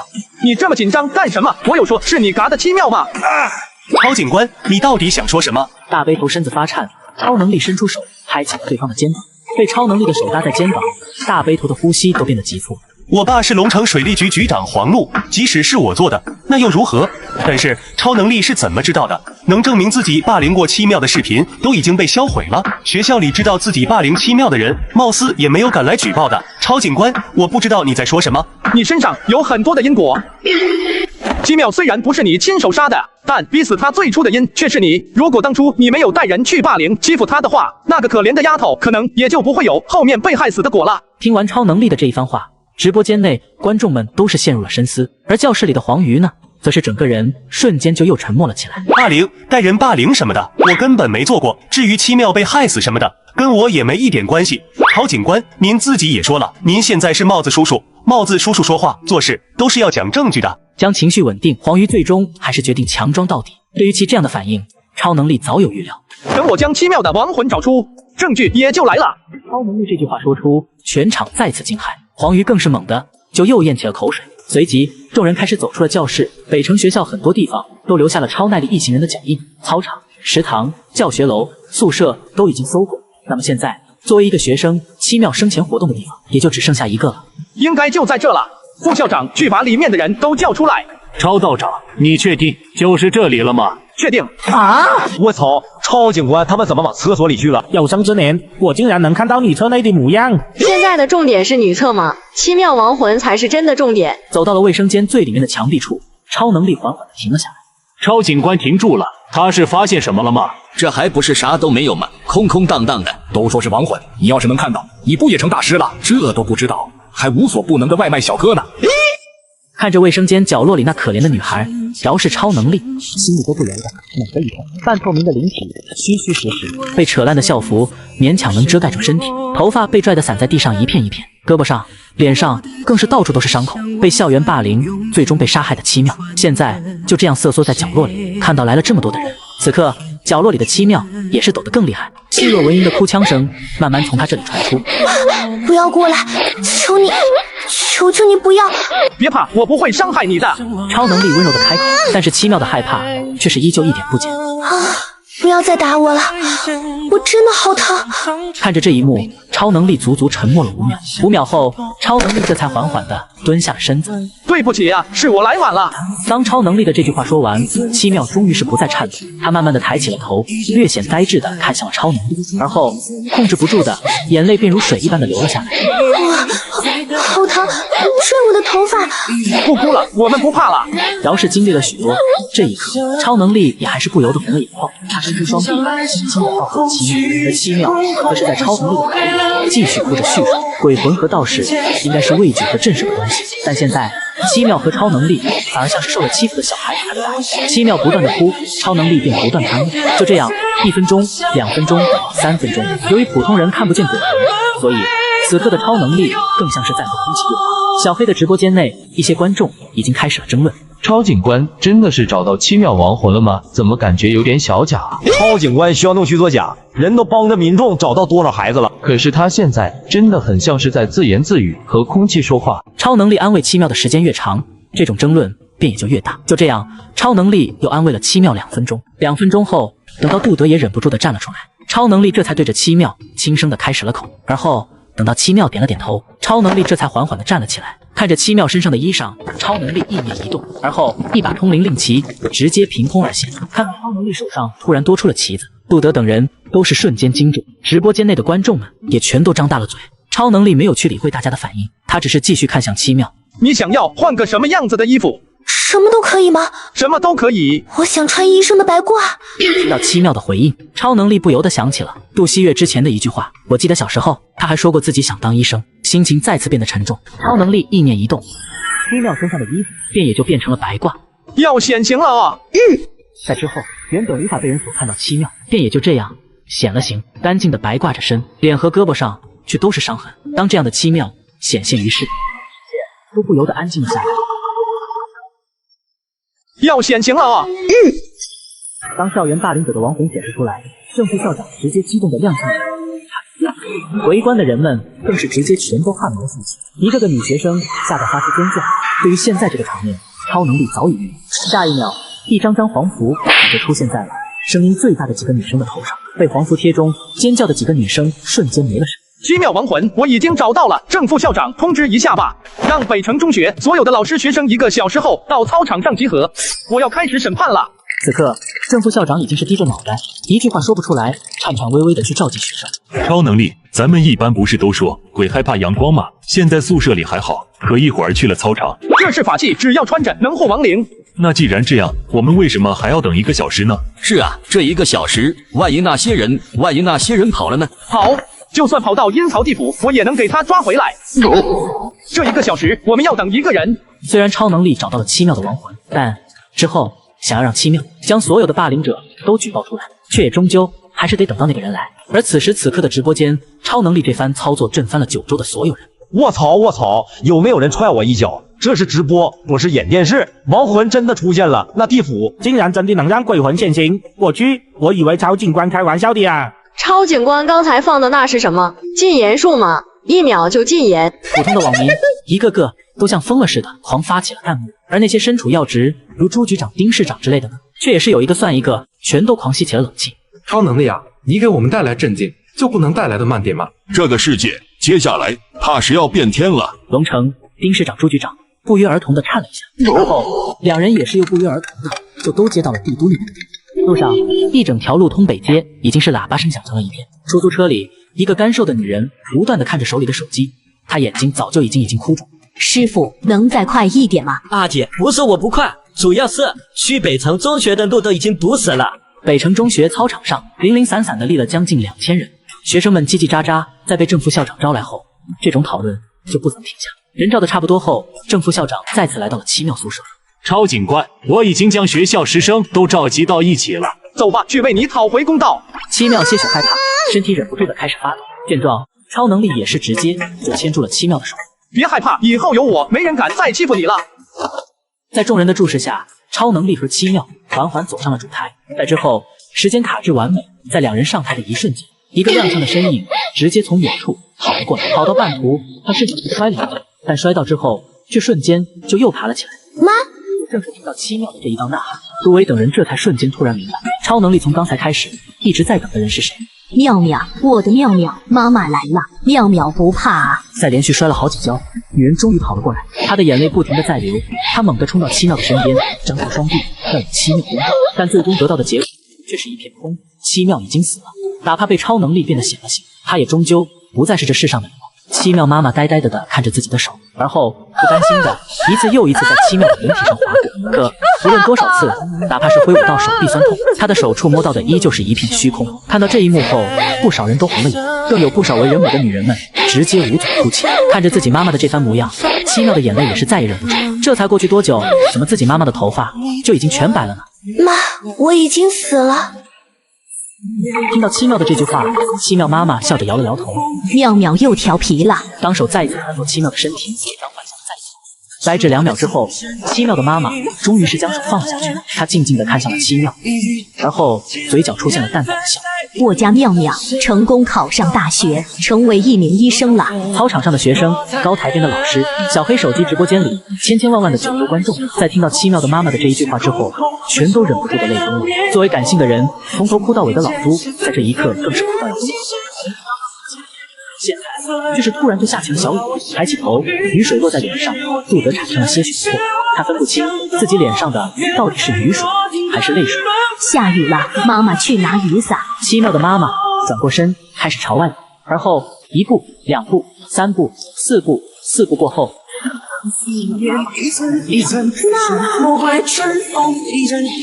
他没有事儿，只是暂时的晕过去了。超能力稳住了情绪崩溃的7秒，而后深深吸了口气，开始了今天真正的主题。把所有欺负过你的人，把你来到学校后的经历全部都说出来吧。超能力开口后，7秒明显还有些迟疑。超能力知道他的担忧，于是也是再次开口。不用怕，今天过后有人会报复你的妈妈，我们龙城人民帽子叔叔会保护你的妈妈，保护到底。换句话说，7秒，你愿意相信我吗？下得越来越大，但操场上却无一人离开。有的人是不愿，而有的人则是不肯、不能。听着超能力的话，7秒沉默了1秒，7秒的神情变得坚定，而后当着所有人的面，大家好，我叫7秒。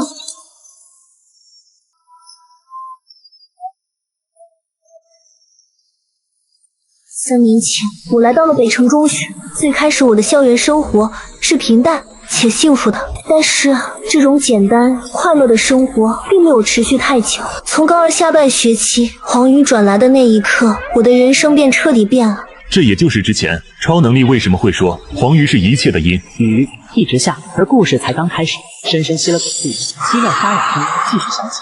这个故事有点长，长到我有一些不知道从哪开始讲。但硬要算的话，也许我那次的拒绝就是一切的开始。转来学校的当天，黄鱼便冲到了我的面前，让我做他女朋友。那时的我只想好好学习，于是便也就直接拒绝了他。却是没有想到，从那以后，我便也就迎来了我的噩梦。7秒自嘲地笑了笑，而后接着进行起了讲述。黄鱼开始对我进行起了霸凌，课桌里放各种违禁品，让我被老师罚站，还在我的凳子上涂胶水、放钉子，让我各种受伤。他还带着人拿皂水泼我，将虫子故意放进我的书包。大台上，7秒每多说出一种黄鱼霸凌的方式，在场所有人的心脏便也就忍不住的多疼一次。7秒和黄鱼的故事其实很简单，是一个2代表白不成，于是就霸凌。听着7秒的讲述，小黑直播间内的观众此刻已经是彻底骂疯。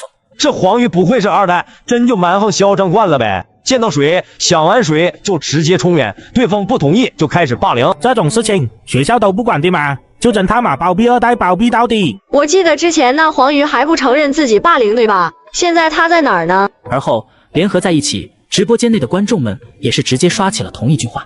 先都冷静一下，继续听7秒讲啊！故事这不还没完吗？黄鱼是逼得7秒想自杀，但7秒真正的死因却不是他啊！黄鱼给我带来了霸凌的开始，不过可笑的是，霸凌的后续以及最后让死的我的人，却都不是黄鱼。果然还有后续吗？除了黄鱼之外，这学校里果然还有别的恶魔吗？屏住呼吸，这一刻，所有人都开始了等待，忽怕再打扰到他。7秒抬起了头，看了一眼天空，而后也是终于说出了那个真正逼他致死的凶手名字。高3 4班严新锦。听到这个名字后，路德等人都是没什么反应，但北城中学的校领导们却是瞬间就一个个睁大了眼睛。严新锦，龙城浮云集团严金明的女儿，对方竟然也牵扯进了这个事儿里，并且还是最终逼死7秒的人。我靠，又来一个2代！这浮云集团搞保险的吧？别看人只是搞保险的，公司办的可大了，在龙城是很厉害的了。这些权势之人都只管生孩子，不管教孩子的，生出来都是魔童。直播间内，操场之上，人们都是展开了新一波的讨论。而在大家这样的讨论下，苦笑着，7秒也是继续起了他的讲述。当时的我还并不清楚，严新锦会成为我日后最大的噩梦。以往跟着黄鱼一起霸凌7秒的人也很多，他似乎是在霸凌中找到了快乐。缓缓的，严新锦竟是成为了霸凌的主导者。比起黄鱼，严新锦要更加的过分，还会扯我的头发，会狠狠的掐我，还会拿棍子直接打我。哪怕只是回忆，说到这里，7秒都没忍住的离场。那时的我时常在想，严新锦欺负我，真的就只是因为好玩。后来我明白了，严新锦欺负我，其实是因为他的爸爸一直都在派人监视着他。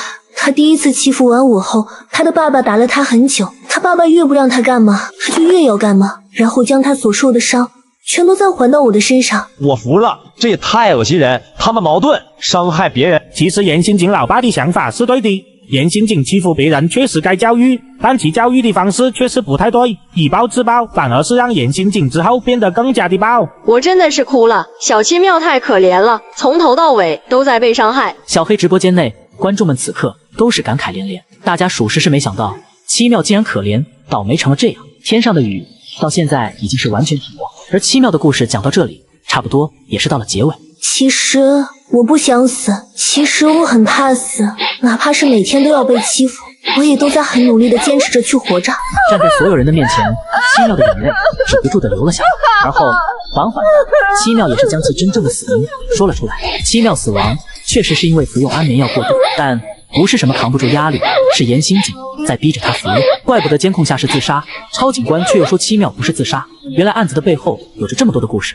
严刑警年纪不大，为什么能狠毒成这样？霸凌欺负他人也就算了，最后竟然连活路都直接不给别人，又是威胁又是给药，严刑警的心吹了毒嘛？恶魔，恶魔，这些学生都是恶魔，都下地狱。小黑直播间内，观众们已经是全都愤怒地站了起来，而北城中学操场上呢，从四周围赶来围观强行进入学校的民众们，有一个算一个，也全都是没法再继续忍下去，想要找出黄鱼和严刑警，却突然发现不只是这两人，就连正副校长自己现在也都已经是消失了。北城中学几个校领导的脸色此刻全都黑成了锅的。发生了这种事情，七妙不可能不向老师求助，所以最后究竟是谁将所有的消息拦了下去？无需言语，答案已经出现在了大家的面前。知道自己做了亏心事，就提前跑路了。这他喵的，霸凌的时候不是很凶吗？怎么现在开跑了？那正副校长肯定收过钱，不然这霸凌之事不可能没一点风声。超警官，赶紧出动吧，别让那些人溜了，赶紧去抓捕他们。在得知黄鱼、严刑警等人已经都不在后，他们将希望放到了超能力杜德这边，希望超能力杜德等人立刻动手，但没有，超能力和杜德此刻根本没有一个人要动的。超警官，咱们还不赶紧展开行动吗？抓人动什么时候展开都可以。黄鱼和严刑警他们两个跑不了，比起抓他们，现在我们还有更重要的事情去做。再次七秒仔细思考吧，真正要你死的人真的是严刑警吗？我掐指一算，直接告诉七妙，害死你的真正凶手不是严刑警，而是你的好闺蜜钱雪。超道长，你说什么？真正害死你的不是严刑警，而是高3班的钱雪。作为七妙最好的朋友，有没有什么话想对他说？当超能力说出这一句话之后，不仅仅是在场的群众和直播间里的观众惊了，就连七妙本人都是惊恐地睁大了眼睛。故事都讲到这里了，结果超能力却说严刑警也是最终的凶手。高3班在听到超能力的话后，钱雪四周的学生全往后退，居在中间的钱雪慌到了极点。超警官，你在说什么？我听不懂。纸条和安眠药真的是严刑警亲手交给你的吗？七妙猛然就是一惊，因为觉得这部分内容不重要，再加上不想让自己朋友牵扯进来，所以故事里的一些内容七妙并没有叙述。七妙，有些东西你得说啊，我什么都算得到的。被超能力这么一盯，七妙顿时也就低头。纸条和安眠药是我的朋友钱雪拿来的，他说严刑警让他把这些东西转交给我。严刑警给你的药，需要我把严刑警找来和你对峙吗？小黑将直播间的镜头聚焦到了高3班，镜头里钱雪的表情瞬间相助。而在这时，直播间的观众们也终于是全都悟。严刑警虽然说也是一直在霸凌七妙，但要和纸条什么的，却真的不是严刑警给的，是这位名为钱雪的新角色在从中做推手。钱雪这又是个什么人物？难道也是个二代？这一个个反转，我都要窒息了。七妙也太可怜了吧！看七妙刚刚的反应，明显也是不知道钱雪在骗他。直播间内满是讨论，操场之上，在大家的指指点点下，钱雪怎么也没想到，到最后了，他还能被超能力找出来，直直的跪在了湿漉漉的操场上。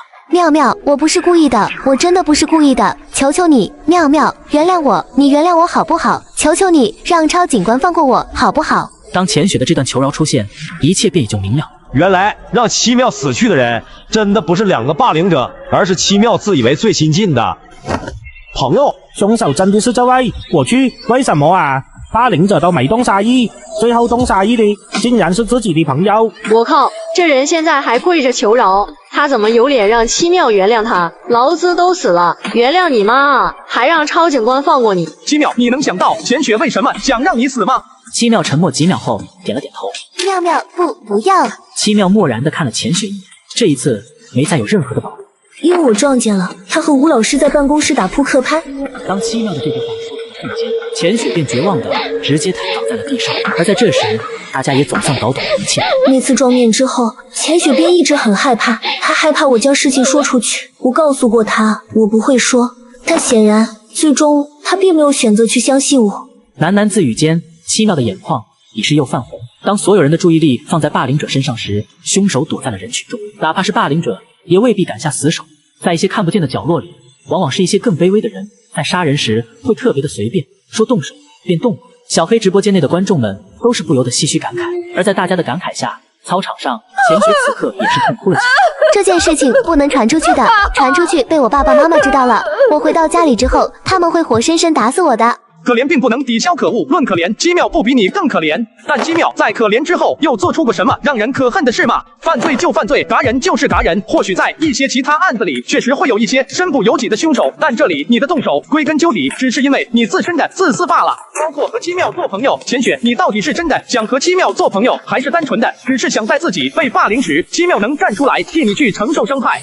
在超能力的这番话说完后，在场的所有人都是坚定的点起头，而后杜德也是招呼着上前，直接便将钱雪给铐住。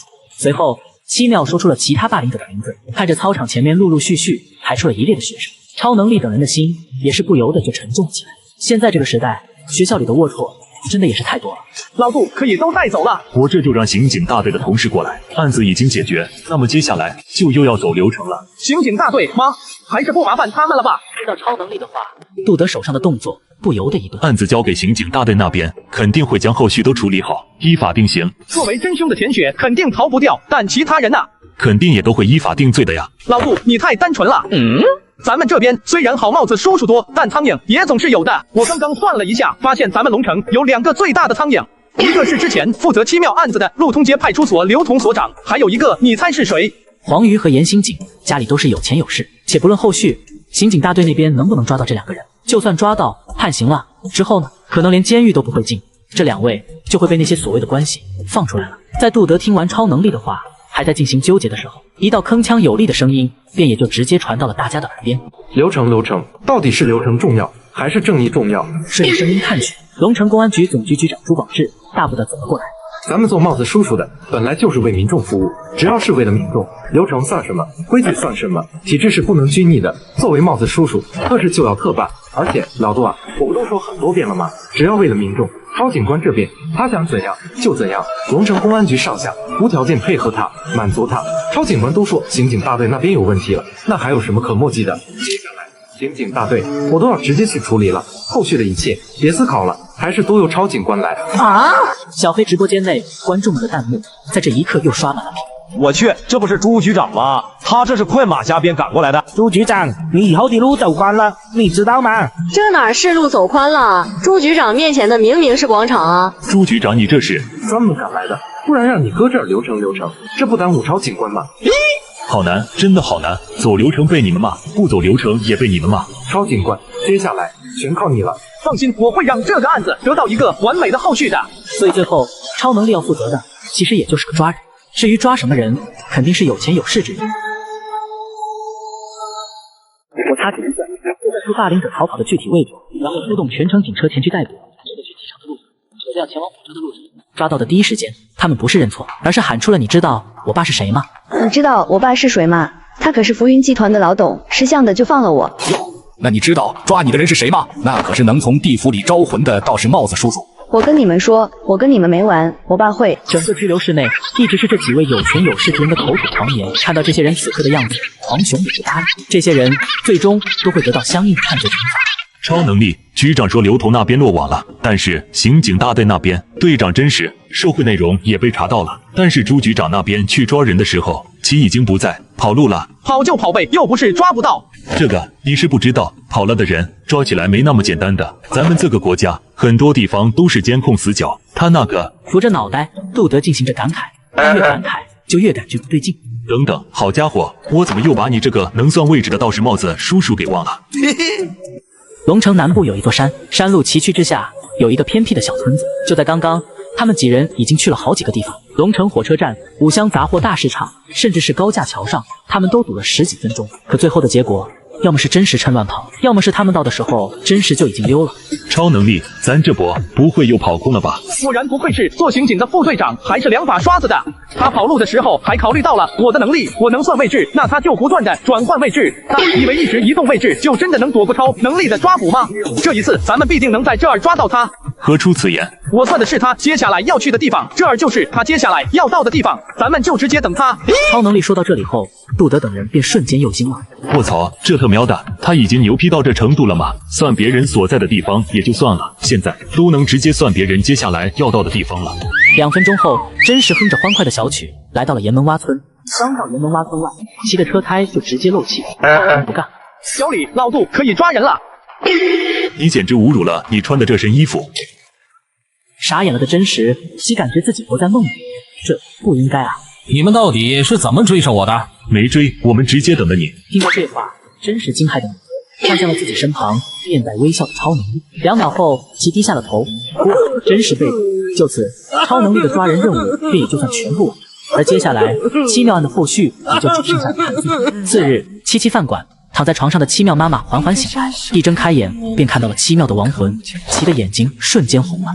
妙妙，是你回来看妈妈了，对吗？一边说，还一边伸手想摸女儿的脸，但手抬到一半，即便也就停下，因为他想起来了，7妙已经死了，他已经再也碰不到自己的女儿了。失落的放下手，7妙妈妈低了下头，但也就是在这一刻，7妙却是反伸出双臂，抱住了母亲。这一次没有穿透，感受那真实的触感。7妙妈妈先是一愣，而后直接哭崩。为了让这对母女有个好的结局，超能力特意用积分换了一颗能让鬼魂和人类暂时接触的灵珠。此刻7妙的口袋里便也就放着这颗灵珠。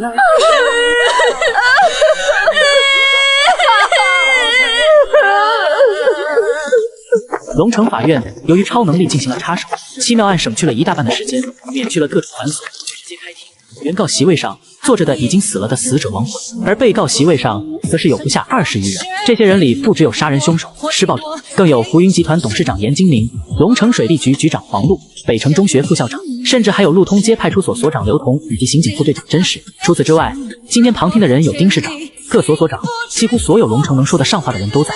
法院外更是围了一圈又一圈等着结果的民众，甚至这一堂庭审还在现场直播。审判长直接敲下了法庭，而后连1个小时都没到，这一场惊世骇俗、破天荒的审判便已就结束。最后，超能力还下了个威胁：如果谁敢提前偷偷释放被告，改良换罪，那么他不介意让更多的人也闻闻监狱的空气。看着帽子叔叔将那些人一个一个带走，原告席位上7妙魂体的眼里缓缓地流下了2行血泪。其看着自己慢慢变成透明的双手，7妙妈妈立即从旁听席里冲向自己的女儿。在人间滞留的怨灵亡魂本就是靠着一股怨念存在，现在亡灵要离开了，也就说明7妙终于是不再痛苦了。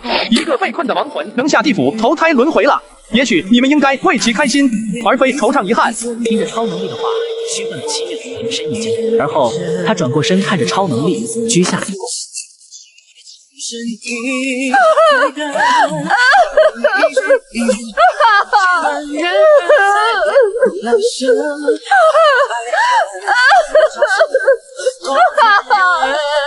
下了地府提我的名字，会有人给你安排个好投胎的。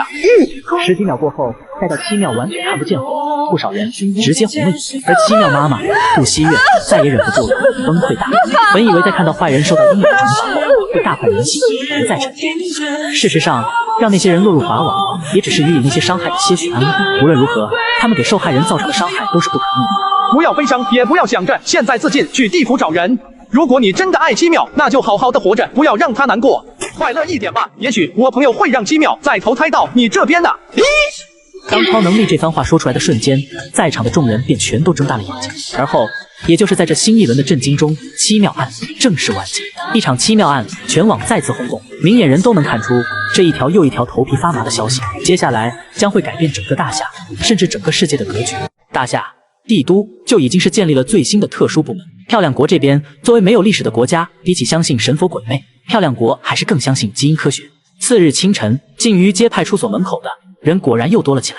超大师，我儿子3岁了，前些日子突然开始发高烧，药也吃了，针也打了，就是不见好。医生说一切正常。前2天请了一个道士，他烧一张黄符，让喝着水给我孩子喝，可没想到给孩子喝了之后，孩子就开始口吐白沫。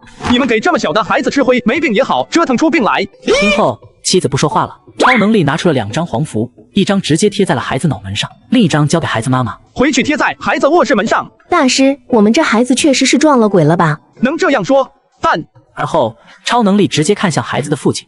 不做亏心事，不怕鬼敲门。男子拉着妻子就走，黄雄直接拦住了其去路。老杜肇事逃逸，害了人命，要怎么判？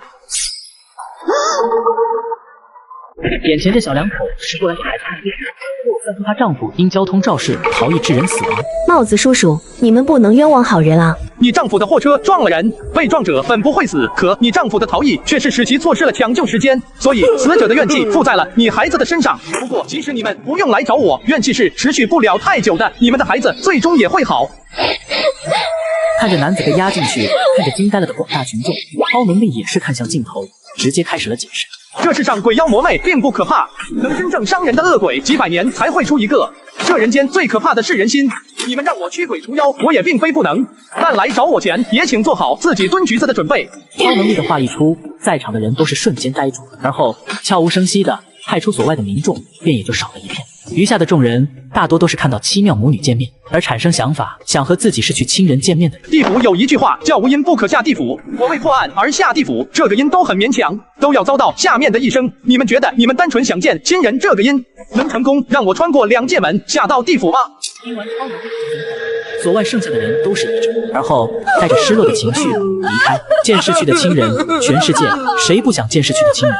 真开了这头，接下来奇怕是要直接永无宁日了。超警官，超大师，我遇到鬼了，我都拍下来了，你帮帮我。哎，你换苹果16了？没有，这是我在转转上买的2手苹果15，才3300，就比新款16少了个拍照键，却便宜了2600，性价比超高的。你这么一说，我都想买了。放心买吧，现在新款升级不大，买2手真的很划算，而且转转的手机都经过多轮检测，比一般的2手更靠谱。他家 iPad 也很划算，买靠谱的2手，我推荐转转。行，我一会就去看看。不过你等一下，超警官刚在门外都说了，鬼魂影响的都是有罪的恶人，你现在还跑来说你遇鬼，怎么着？自首来了？不可能，我这辈子没做啥亏心事，我俩娃我也知道，全都是实实在在的庄稼人，他们都被鬼害死了，我的俩娃都被鬼害死了。冯老伯此刻无言极为可怜，看到冯老伯如此，沈文勋的怒气也是消了。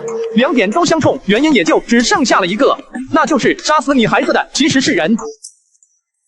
是有人杀了我娃，到底是谁啊？谁和我老冯家有仇？超警官，求求你帮我可怜的我儿找找凶手。行，那我们现在就直接先去你那边看看，说不定你孩子的亡魂还没下地府，还在人间滞留着。过去找到他们，亲自问问他们，一切也就清楚了。当超能力这番话说出的瞬间，沈文勋差点就跌倒在地上。又是找亡魂，又是直接去找死者，问凶手是谁？超警官，咱这边破案真的就如此朴实无华的吗？对了，你是沈队是吧？刑警大队那边的。是的，我是沈文勋。要一起过去看看吗？冯家庄超能力逛了一圈又一圈，最终还是没有找到孩子的亡魂。如果没猜错的话，你的2个孩子现在应该是已经都下地府了。那怎么办啊？超警官，我……冯老伯听到这话后，两眼一抹黑，差点晕过去。等我下一趟地府，将他们2个拉出来，到时候我们再继续之前的流程，询问凶手。卧槽，要不要这么的突然？这前面才刚把地府引出来呢，现在你就直接要下地府了？一句下地府，瞬间引爆了全场，而小黑那本就人数爆满的直播间，也是成倍的又进人。卧槽，不是吧？这才亲眼见到了找魂，现在就要看下地府了。还是那句话，超警官，你震惊我们能不能震惊的慢一点？下地府，把人拉上来问真凶。超警官的破案手段永远是那么秀。大夏、帝都、丁市长和朱局长来到这边，正和上层领导一起商讨会议，结果。什么？卧槽！行，我知道了。朱局长顿时就是一个情绪失控，领导看到其这模样，些许不悦。小朱啊，做人要稳重一些，你这太不成样子了。抱歉，是我冒失了。发生什么事情了？超警官那边要下地府了。卧槽！就在超能力准备下地府的时候，但或许是巧合，也或许是其他，超能力突然发现了一个很不对劲的老妇人，一幕手从眼前划过。再睁开眼，超能力的双眼已经变成了黑色。人除3魂7魄外，还有善性与恶性，对方身上竟是一点善性都没了。好家伙，这不就突然变得有点意思了吗？见超能力停在原地，眼睛瞬间变成了黑色。冯家庄周围的众人全都是张大了嘴巴。小李来到了超能力的身边，张开双臂。我们可得守好超警官留在凡间的身体。看完老妇人，超能力又看了一眼小李。卧槽，这他妈的怎么会有人一点恶性都没有？可那个我还没下地府呢。我去，超哥，你吓死我了啊！不怕不怕，冷静冷静。超能力是下地府的时候出现什么问题了吗？如果有问题的话，不用勉强，这个案子按照正常流程查就可以。刑警队那边你也不用担心，现在审队已经整顿了一遍，不会。杜德还没说完，超能力便摇了摇头。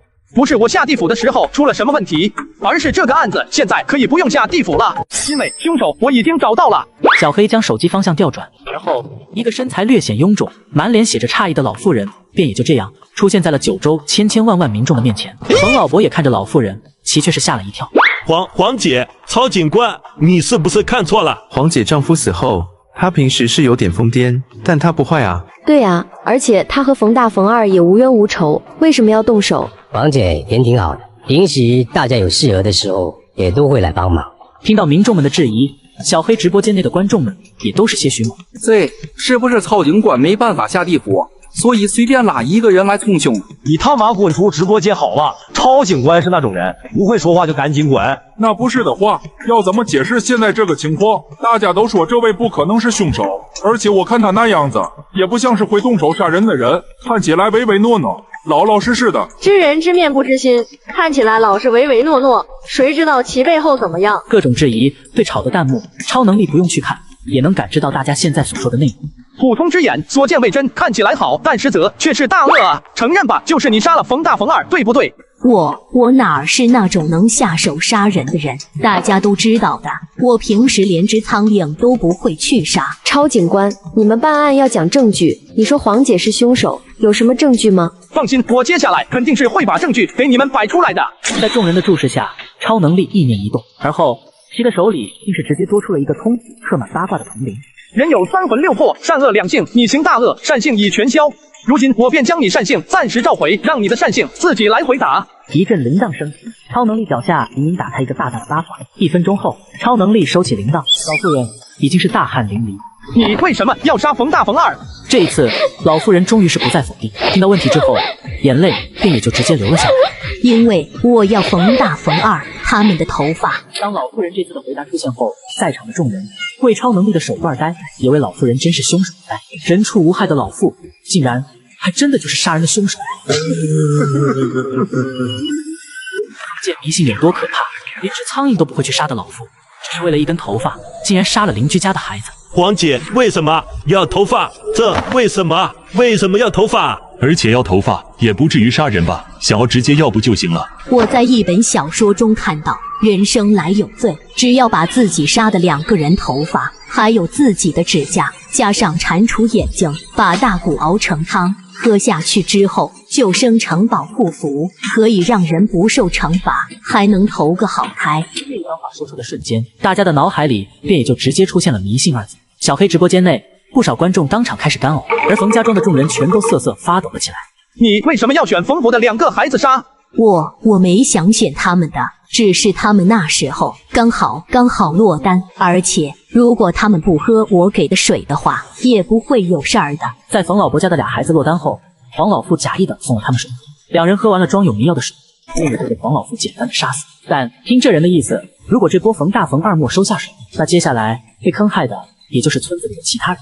一时间，大家都是离黄老妇越来越远。冯老伯太可怜了，竟然因为这原因没了2孩子。封建迷信是真的可怕，关键还总会有人去相信。而且年龄越大的相信的越多，年龄大了怕死了不说，基本的一些分辨是非的能力也慢慢的跟不上，开始见什么信什么了。你不是人，你为了你的名谢，你害我的孩子。冯老伯，你放心吧，我们这边一定会给你个满意的交代，让他为他的所作所为付出代价的。代价？什么代价？大不了就是被枪毙，就是意思。我现在已经喝下了保护汤，死了之后我下地府也不用受苦，而且在之后我还能投下一个好胎，死我根本就不怕的。你这疯女人，我怎么了？你是羡慕我对吧？羡慕我已经成功的熬成了保护汤，之后可以投个好胎，而你们虚伪的你们，最后下了地府都得去接受惩罚，真是不可理喻。保护汤我下地府几次了，怎么从来都没听过这东西？地府大得很，你凭什么知道所有的事儿？你以为你是谁？你不过是一个稍微有点能耐的小道士。是的，是的，我只是一个稍微有点能耐的小道士。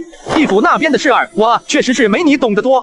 别说，超能力也是意念一动，瞬间又照出了一个黑镜。看到超能力手里突然出现的镜子，在场的众人都是愣住。这是什么？这个一个法宝，它的名字叫阴阳宝镜，作用嘛也很简单，就是可以直接和地府的鬼差对话。我们问问他知不知道你那古里古怪的保护汤。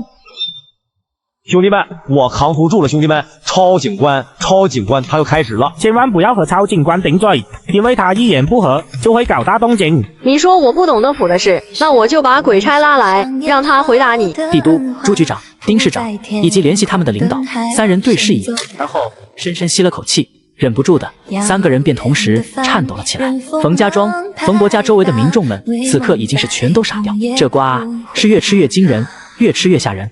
那个超能力和鬼差联系的话，我们要不要回避一下？这个随意，害怕就现在先离开，不害怕的话留下来也没什么事儿。反正我当了帽子叔叔，某些东西以后大家总也是要见的。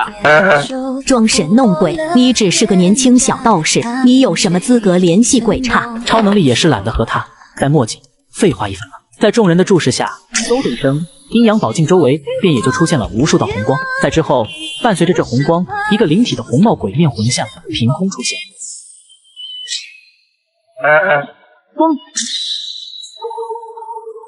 忘记鬼差身上也是自带气势的，根本不是凡间的人能抗衡的。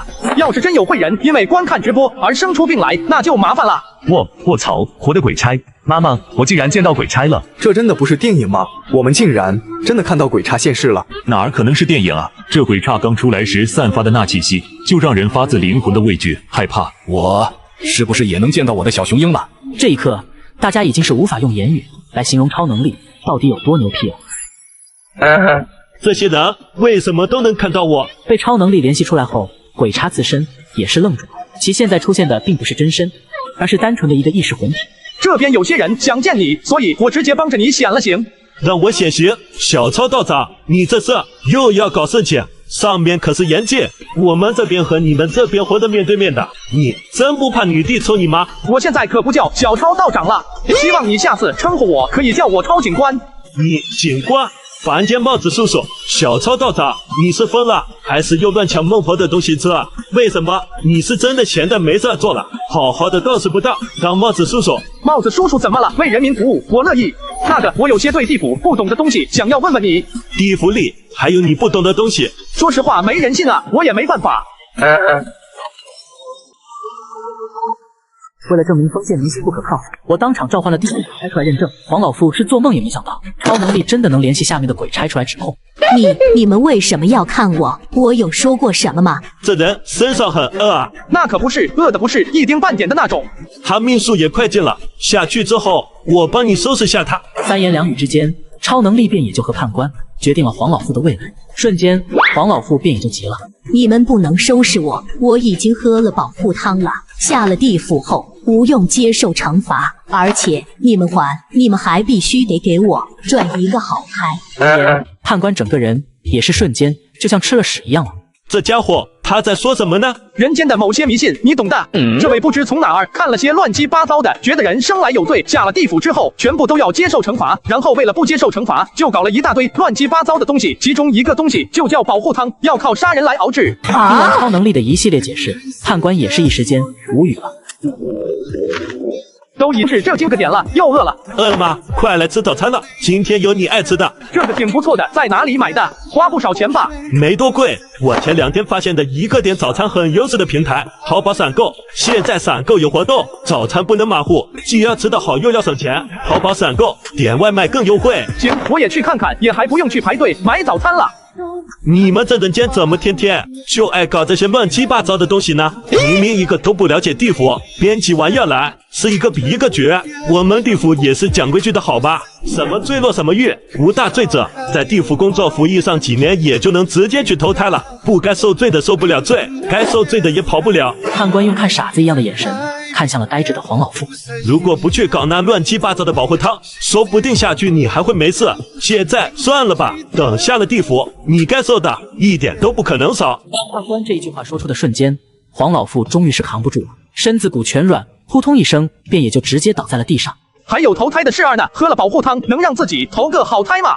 现在地府投胎全都是按上司攻击而算的，哪怕不看这些，也是完全随机。只能说，还是那句话，保护汤搞笑。两人这一番对话说完诡异，黄老妇便也就算是彻底被击垮。而后，眼看后面没什么事，超能力也是直接就切断了和鬼差的保境联系。判官离开，但小黑直播间内的观众们却是依旧还在沸腾。地府真的存在，鬼差也真的存在。靠！以后老子绝对要多做好事，什么乱七八糟的都不信了。就只有我在意，地府判官和超警官的关系竟如此的好吗？接下来他会受到他该有的惩罚的，无论是在人间还是在地府，他都躲不了。对着眼眶发红的冯老伯，超能力开了口。听罢，冯老伯也是直接就要给超能力跪下。你可以对我说谢谢，但下跪就不必了。人群散去，小李搬着晕倒的黄老妇上了警车。突如其来的冯老伯案便也就这样正式完结，将真凶抓到。就在超能力准备上了警车的时候，超警官，别走。别急，慢慢说。小波，超警官，我的小波死了。看着夫妻俩有些面熟的脸，再加上这个孩子的名字，超能力便想起来，这是之前找被拐同时的一对夫妻。前些天派出所联系我们终于把小波接回了家，却没想到他前2天出去后，直接连续3天都没回来。再然后，我们便也就接到了帽子叔叔局的电话，让我们去医院领遗体。你们的孩子是叫吴波对吗？这案子又到你们那了。昨天晚上的时候接到的案子，现在大队那边应该正在查。那边查得太慢，太假了，我们还是愿意相信超警官。吴福川妻子一点相信刑警大队的意思都没有。听到这话，超能力也很是无奈。针对，要不你打个电话，看看你们那边现在查这案子查到什么程度了。沈文勋点了点头，而后便也就直接拿出了手机。沈队，现在暂时还没有什么其他的线索，死者是溺水窒息而死，怎么看都像单纯的跳河自杀。我的小波不可能是自杀的，好不容易才找回了我们，每次出门他都会摘2朵花回来，是腼腆的送给我们。他说他除夕回到家，他特别的开心。这样的孩子，他怎么可能突然无征兆的就去跳河自杀？我的小波，他就是被人害死的，他是被别人杀害的。丢了10几年的孩子，好不容易才找到，结果还没团聚多久便离开了人世，并且最终孩子还有可能被判为自杀。这样的剧情发展，确实是让人难以接受。警官，对不住了，我老婆知道了小波的溺水的消息后，受了刺激，精神状态不太好。你老婆没错，错的是我们刑警大队，没办法真正的帮助到每一个民众。龙城刑警大队这边现在真的是1年不如1年，每次遇到案子，基本上都没法给出民众一个满意的答案。今年更狠，工作没办好不说，还直接出了真实这么个大苍蝇。想了下刚才那通电话，又想了下吴福川妻子最开始的那句话，那边查得太慢太假了，我们还是愿意相信超警官。深深吸了口气，沈文新革新刑警大队的想法顿时更深。超警官，帮帮他们吧，帮他们找到真正答案，给他们一份回应。放心吧，哪怕你不说，我也会帮他们的。毕竟这吴波还是我帮着找回来的孩子。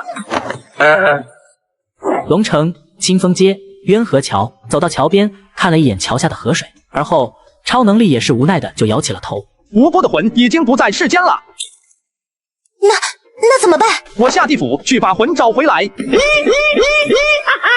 下地府，超警官，你又要下地府，你能不能带上我啊？活人下地府本身的灵魂必须要足够强，你的灵魂现在显然没到达这个程度啊。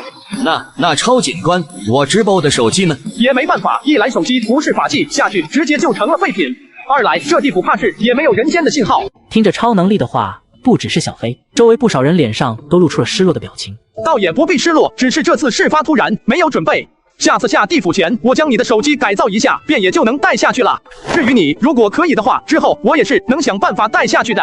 当超能力的后续一番话说完，小黑瞬间便也就又开心了起来。其直播间内的观众们呢，也是纷纷的失落的情绪转好了不少。还以为这次能看到地府的样貌来的。是啊，真的好想知道地府到底是什么样的。虽然真的也是害怕，怕到要死。没办法，事发突然，只能等下一次了。下一次超警官帮着将主播将手机改造下，我们便也就能跟着看到地府的真实样貌了。这次超能力也是正式开始了行动，前期的准备已经做完，现在闭眼直接下地府。一段时间没下来，竟然有生疏的感觉了。未知命数，何因入地府？军魂破案。听到超能力的这道回答，鬼门关先是一愣，而后也是立刻就在四周显然，其对超能力下地府的鹰很不满。既然这鹰不成，那没办法了。等等，我们是可以商量的。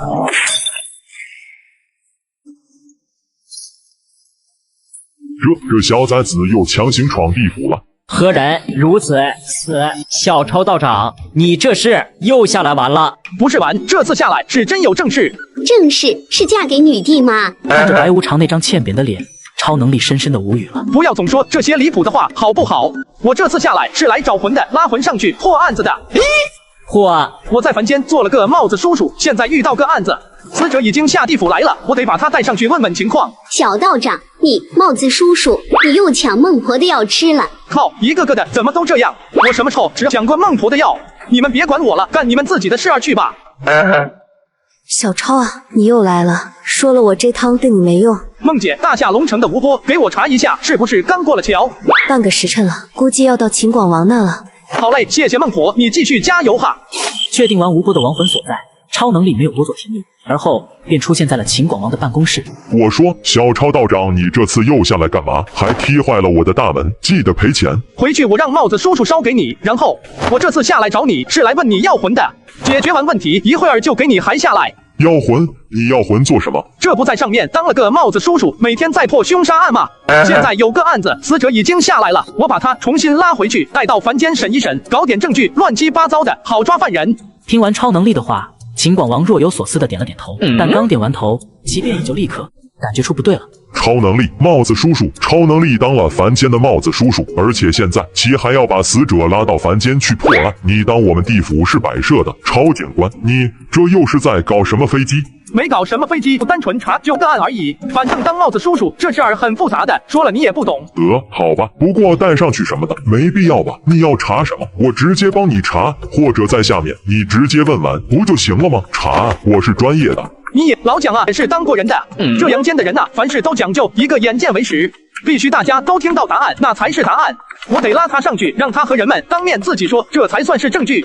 我在下面只审问，上去接说凶手，凶手最后是抓到了，但过程中肯定会有很多人质疑我的。你这话似乎确实有一定的道理，半日时间可够。足够，老蒋，以前没见你这么爽快啊！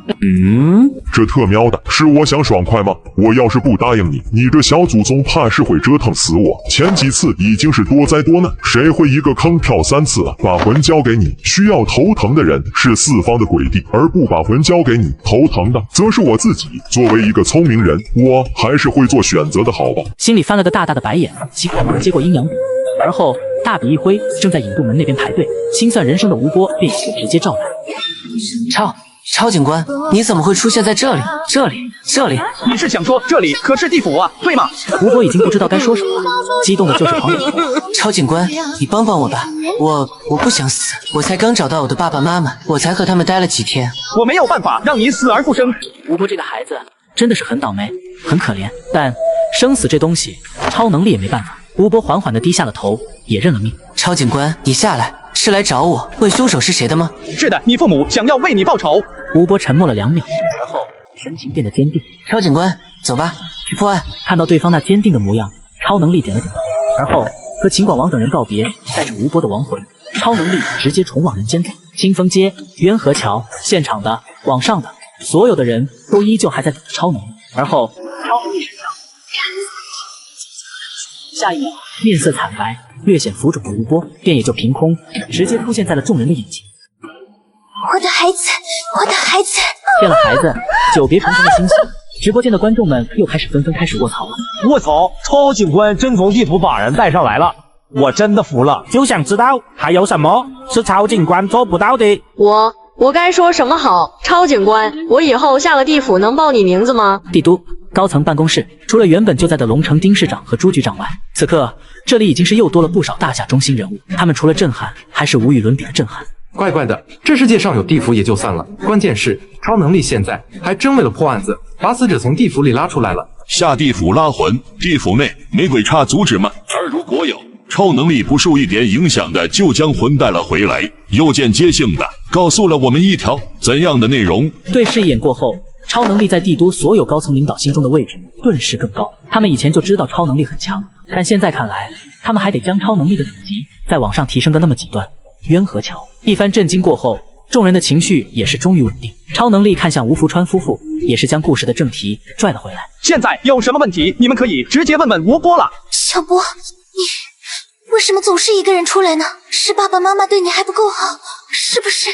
爸妈，你们对我很好，费了好大的功夫，把我这个野孩子送到了贵族中学，给我买的是昂贵的衣服、大牌的手表，吃的东西也是很讲究，什么膳食均衡、营养。吴波明明是笑着说的，可周围的人都能从他的身上感受到深深的哀伤。这些天我第一次知道，我竟然也是个富二代。可你们有没有问过我，这12年是怎么过的？看着吴波，其父母心里也是一个咯噔。他们不是没有想到，只是他们不敢问，怕刺激了孩子。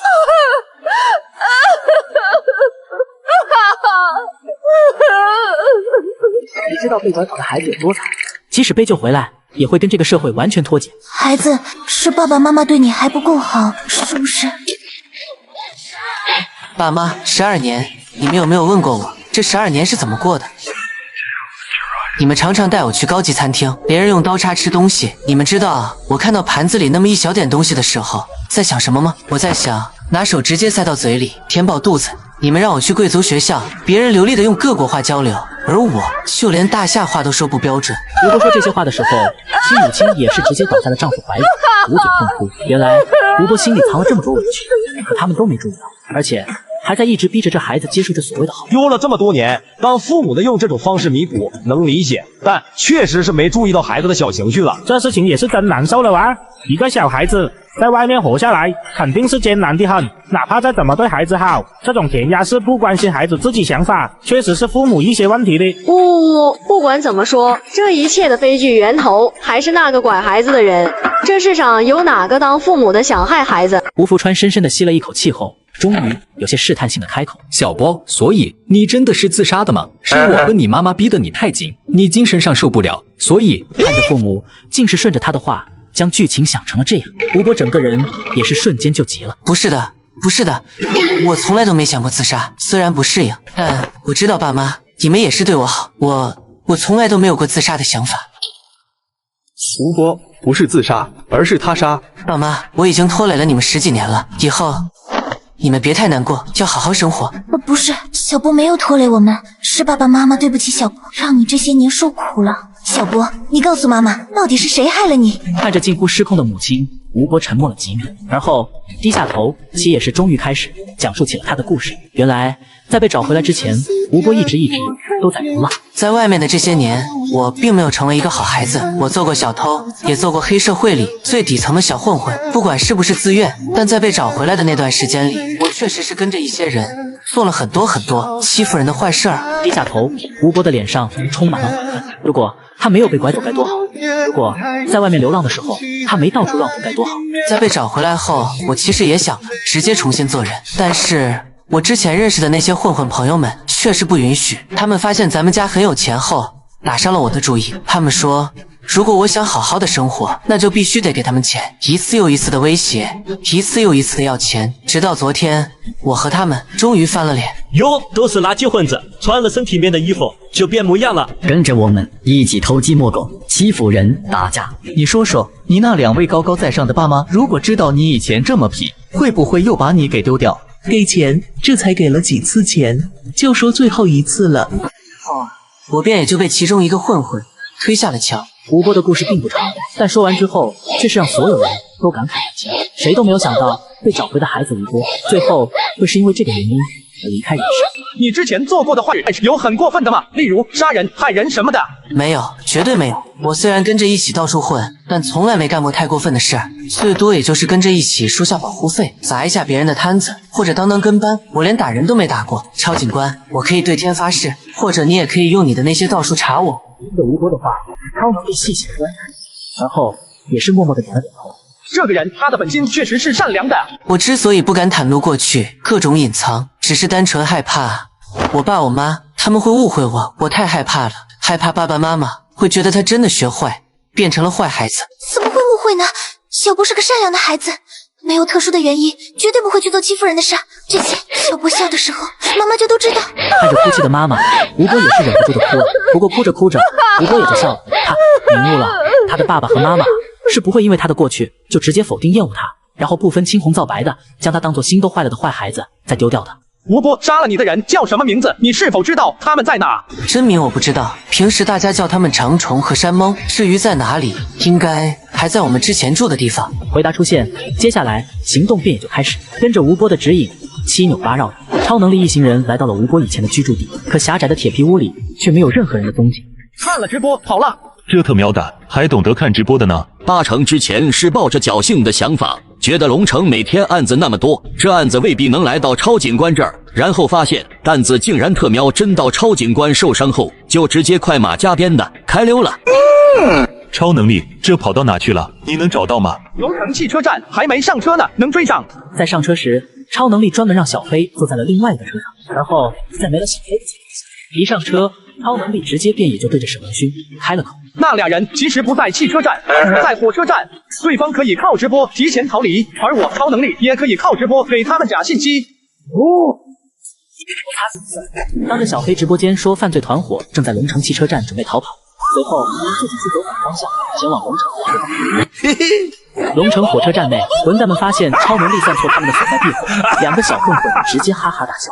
哈哈，这倒是帽子叔叔，就是个狗屁呀！就是，还汽车站，我们明明是在火车站。我操！你们好呀！靠，嘿哇！其中一个人更是当场裤子都湿了一片。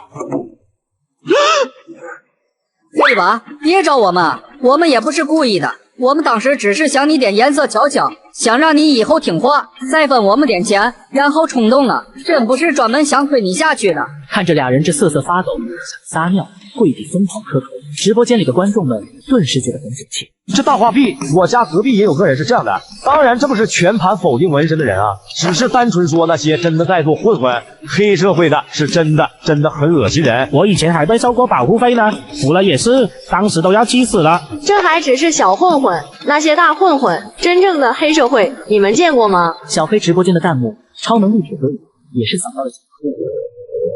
晚饭吃的太早了，又饿了，点个烧烤夜宵吃去。你点外卖多贵啊，还要运费呢？没多贵，我前2天发现的一个点外卖很优惠的平台，淘宝闪购。现在闪购有活动夜宵，爆品5折起，夜宵红包天天领，炸鸡烧烤样样都有，配送速度非常快，到手还是热的呢。淘宝闪购点外卖更优惠。那一块看看吧，我也已经等不及了。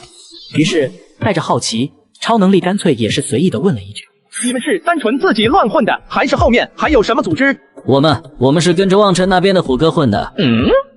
在虎哥那边，我们也就是些小龙套，平时也跟不上，所以我们也算不上真正的黑社会。这次杀了黑娃，也纯粹是失手。超警官，我们错了，我们真的知道错了。我只是随口一问，没想到真有内幕。获得最新任务，端掉龙城所有黑社会据点，奖励10万神树点。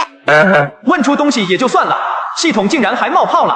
听着系统的声音，超能力顿时就是一怔，其属实也是没想到，凶杀案破着到最后了，竟然还引出个这样的后续任务：端掉龙城所有黑社会据点，赌场夜店、街头帮派、暴力贷款，果然哪个世界都少不了这些黑色势力吗？罢了，既然任务都来了，那也就趁此机会让龙城变得更加文明、和谐一些吧。看着面前跪着不停求饶的2个混混，超能力歪嘴一笑，让一旁混混浑身一抖。谢谢你们2个，让我记起了黑社会这东西。感谢你？为什么要对我们进行感谢？你是不是有？老杜，你说接下来咱们抓黑社会怎么样？瞬间，2个小混混这才终于是明白了一切，直接昏过去。而小黑直播间内的观众们听到超能力的这后半句话，顿时就都忍不住的又卧槽了。超警官说什么？他接下来想干什么？他好像是说接下来要抓一抓黑社会，所以他感谢俩混混，是因为俩混混让他记起了接下来还有黑社会这种组织等着他去收拾。黑社会们哭晕了，因为俩混混直接挂在了超警官面前。黑恶势力确实该整治了。超警官要是接下来真开始收拾黑社会，那接下来各地的黑社会真的是要倒霉了啊！其他地方不说，反正龙城这边地下的黑社会们肯定是惨了。大厦、帝都、办公楼，无数的领导直直的看向龙城的丁氏和朱局。我这就买最早的1班机票回去。要是接下来超能力真的要整治各地的黑社会，不说整个大厦，至少龙城肯定是又要变得热闹。先是小偷们的噩梦，然后是人贩子们的噩梦，现在黑社会们的噩梦也要来了吗？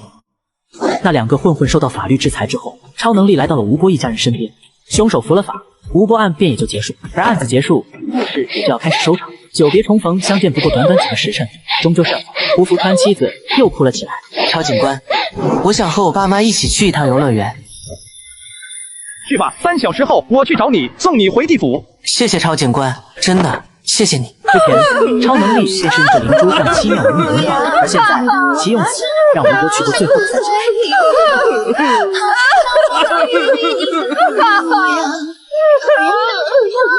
小3个小时后，在众人的注视下，吴波还是离开眼睛，故事便也就此结束。但黑恶势力的故事却是刚开始。超警官，今天我来找你是说职位的事儿的。朱局长和我都想要超警官加入刑警大队。听到沈文勋的话后，大家倒也都挺淡然，只是小李就挺不淡然。作为超级感性的人，受不了分离的小李直接就走了。不用管他，这小子就这样，太感性。超能力，这次可别再推脱了，你真的该走了。金鱼街派出所这方水池终究是太浅太窄了。虽然说上面给了特权，让你什么案子都能接，但总归还是大一些的地方能更好。他这样的人，注定得去更大的地方飞翔。以前是金鱼街派出所，以后是龙城刑警大队，再以后便是帝都。能力越大，责任越大。听完杜德的话，超能力默默地点了点头。升职后，而后大大的办公室里也就只剩下了超能力一人，独自坐在椅子上，看着偌大的办公室，超能力总觉得少了些什么。要是小李在，此刻估计已经是在用一双星星眼满办公室的看。而狂熊呢，他要是在，应该还是会一脸严肃，如雕像般站着。至于老杜，要是他在的话，应该是会站在窗边，欣慰地望向远方。什么鬼？我这才刚离开禁渔街派出所，竟然就生出思念了。超能力摇了摇自己的脑袋，他也是真没想到自己会这么念旧。一会和沈文勋说吧，联系一下朱局，让其把杜德、小李他们也给自己带来。终究是和这些人合作惯了，而且这几个人本身的能力其实真的也都挺强的。杜德不用说了，他实力早溢出了，只是自己不愿意离开女街。小李的话虽然人傻了点，但善良勤奋啊，让干啥就干啥。对了，还有小王那个家伙办事儿是真的利索，以后必会成大器。等等，这些警员里怎么还有杜德、小李、小王？小超警官啊，我们商量了一下，你既然要扫黑除恶，龙城绝对是全力支持的，所以朱局长他们也是成立了专案组，从各个分所里调取优秀的警员进行工作。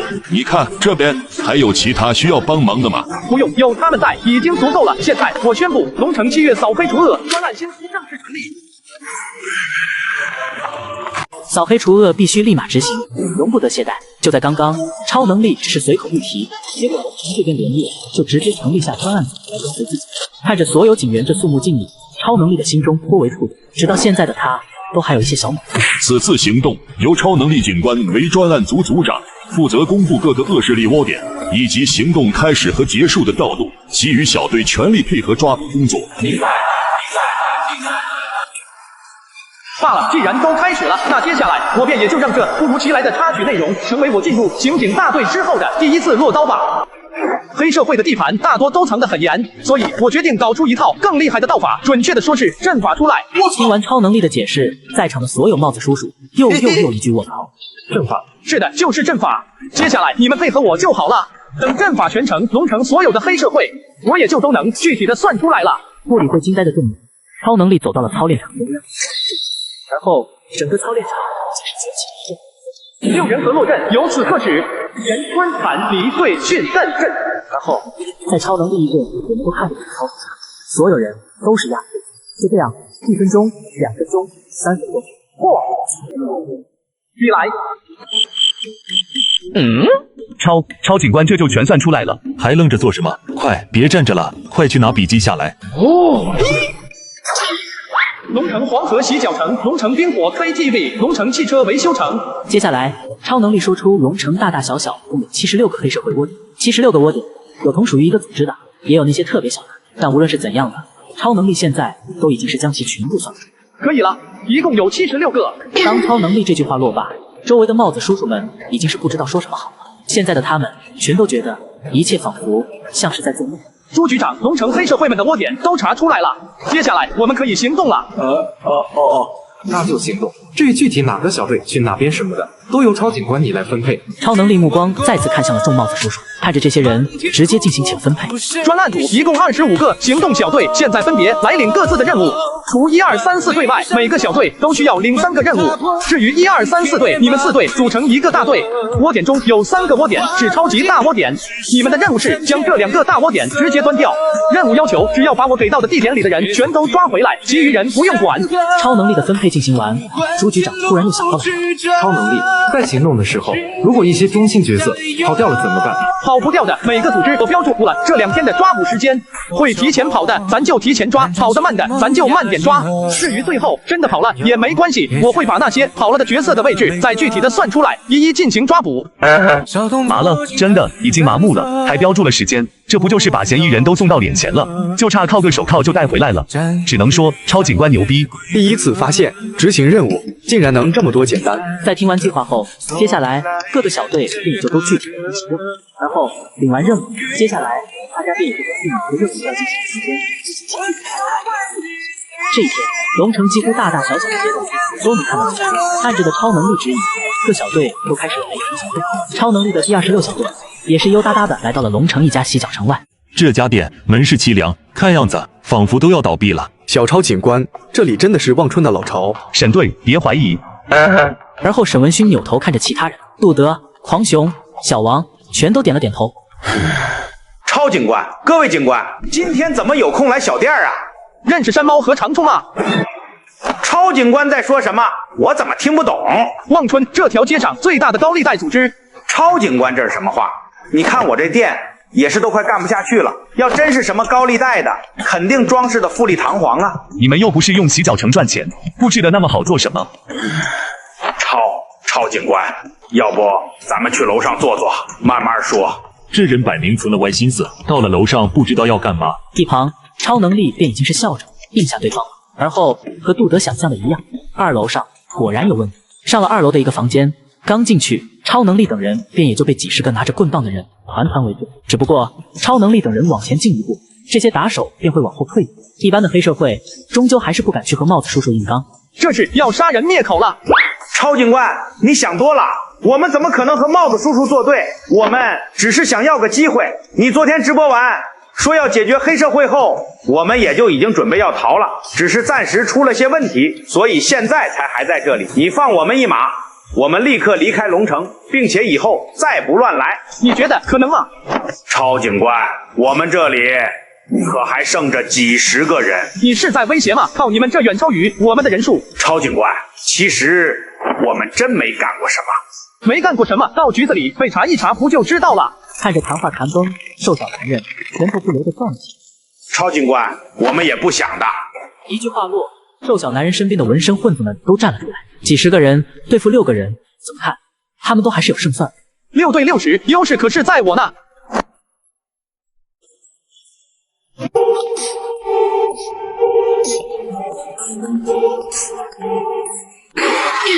别退后，几十个人对付6个人，优势在我。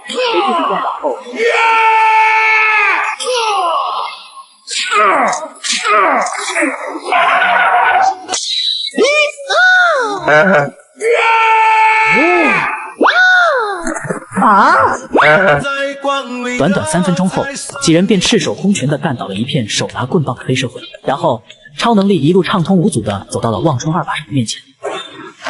地下赌场借高利贷，而后暴力催债，这些事还不承认？老大，你骗我！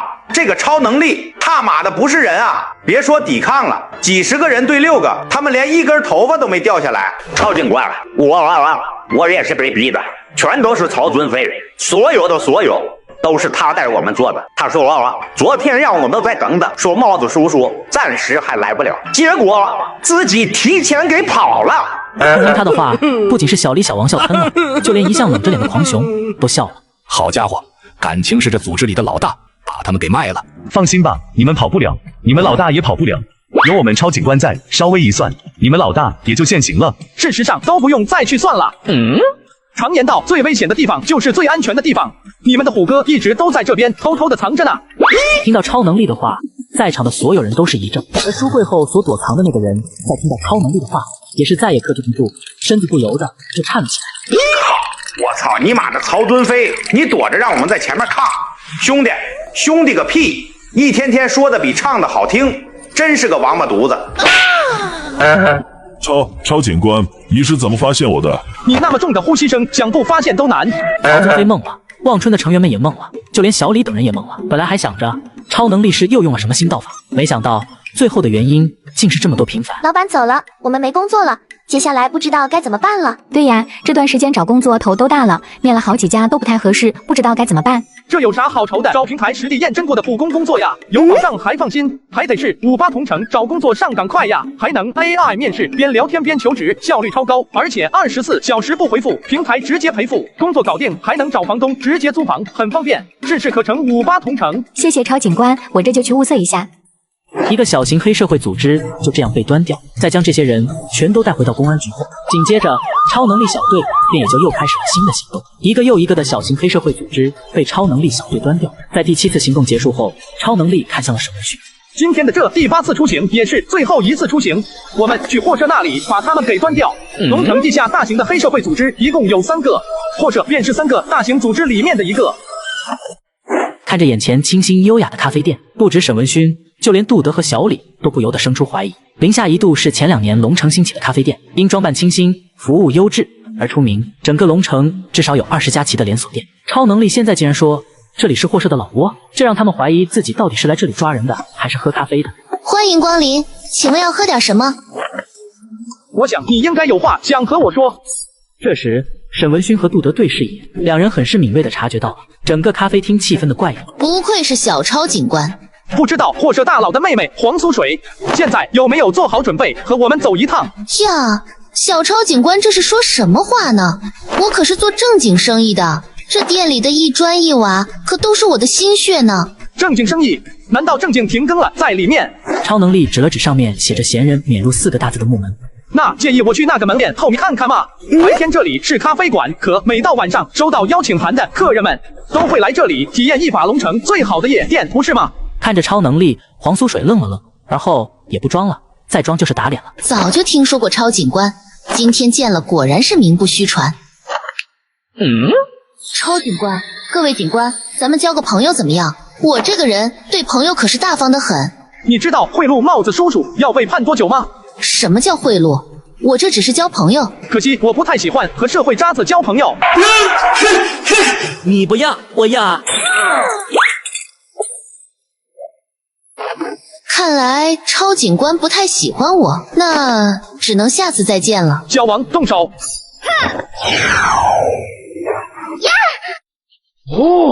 一个个的还踏马的坐着干什么？救我！然后咖啡店里所有的顾客便也就全起了身。这些人手里不只带有棍棒，甚至有的人手上还有枪。比起一些普通的社会人，他们这种道上的社会人气势显然更凶，连枪都有了。这些渣子背地里玩的可真大，一个个的是真的都要做龙城的叶天子啊！感慨一声，沈文勋也是看向了超能力。超警官，我们能行吗？这倒不是沈文勋虚，只是现在双方确实是差的有点多。如果对方没枪，沈文勋他们可以说一挑十，但现在哪怕沈文勋他们掏出枪，接下来也不好打。或者这是要和龙城警局开战？现在已经不比早年了。若是早年，黑社会和警局正面开战还有可能，但现在哪怕有100个胆子，我们也不敢和警局开战。那你们现在这是要干嘛？我们只是想活着，超警官，我们只是想活着，你一点活下去的机会都不愿意给我们，要将我们全部端掉不说，哪怕我们跑出去，跑了，你也还要再进行卜算，算出我们的位置来将我们抓捕。超警官，您为什么就不愿意给我们留下一条活路呢？但凡您给我们留下一条路，我们都不可能正面与您为敌。只要你放过我们，我们以后绝不会再碰任何高利贷或其他乱七八糟的东西，并且今天之后便会集体离开龙城。如若超警官看不顺眼的话，我们直接到国外也可以。求你了，超警官，别再算了，让我们低着头，如同老鼠一般，就这样离开，并再不问津吧。超能力叹了一口气，黄苏水紧绷的微微一松。超能力，这是要放过他们了？活着在监狱里蹲着，不也是活着？黑社会想要洗心革面，做个好人，求我放过，却不知我不同意，广大人民群主也不同意，扫除所有的黑恶势力，我们是认真的。超警官，求你了，给我们一个活下去的机会吧。我们只想活着。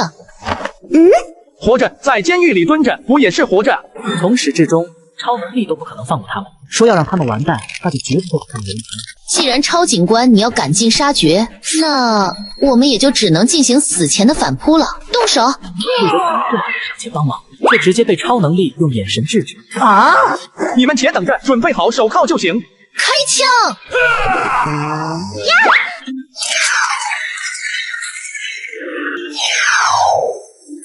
乱军破。咖啡店内一阵枪响，但想象中的画面却是没出现。空气中所有飞来的子弹便已经都被飘在空中的子弹，黄苏水的眼睛都要瞪出。为什么黄苏水敢来正面和超能力冲突？因为黄苏水觉得子弹面前众生平等，哪怕是超能力遇到子弹也得乖乖的怕。但现在，你就是个妖怪，是个怪物。超能力没有理他，而是扭头看向自己的小队，却没想到他的队员们此刻也是一个个呆得像傻子。小李现在已经连卧槽2个字都说不出来。都待多久了？干活啊，动起来啊！然后小李等人这才都从震惊中缓了过来，打了个电话，警车一辆接着一辆进货似的，直接开进去了派出所，抓捕完货色的黑社会们，超能力等人，今天的端窝行动便也就结束了。当天晚上，网上又热闹了起来，看着一条又一条有关超能力扫黑除恶专案组行动的帖子新闻，互联网上所有的民众都是攥紧拳头，直呼干得漂亮。视频里这么多黑社会都被抓了，看的真的是太爽了。昨天没动静，还以为超警官在准备呢，没想到现在都要结束了。干得漂亮，干得漂亮，干得漂亮！超警官无敌，超警官，我的神！而后讨论着，网友也是直接就讨论到了另一个话题。超警官绝对是让整个大厦都感动的人物啊！说起感动人物，这2天不是该颁奖了吗？哈哈哈哈！这么大的事儿，今年直接被超警官盖过了热度。然而，网友们不知道的是，早在他们进行爆破之前，感动人物官方也就已经邀请送到超能力这一边。超哥，咱们要去帝都了，今年的感动大厦10大人物提名你了。刚刚丁市长也给我打电话了，还说机票、酒店什么也都安排好了。感动大厦10大人物，那是什么？这是一个很特别的奖项，其中推选的全都是在本年度为推动社会进步、时代发展做出过杰出贡献的人。好家伙，自己现在竟然也被其选上提名，要去进行领奖了。什么时候？后天举行授予仪式，明天的飞机。不止如此，超哥，我们也沾着你的光，要去帝都2日游了。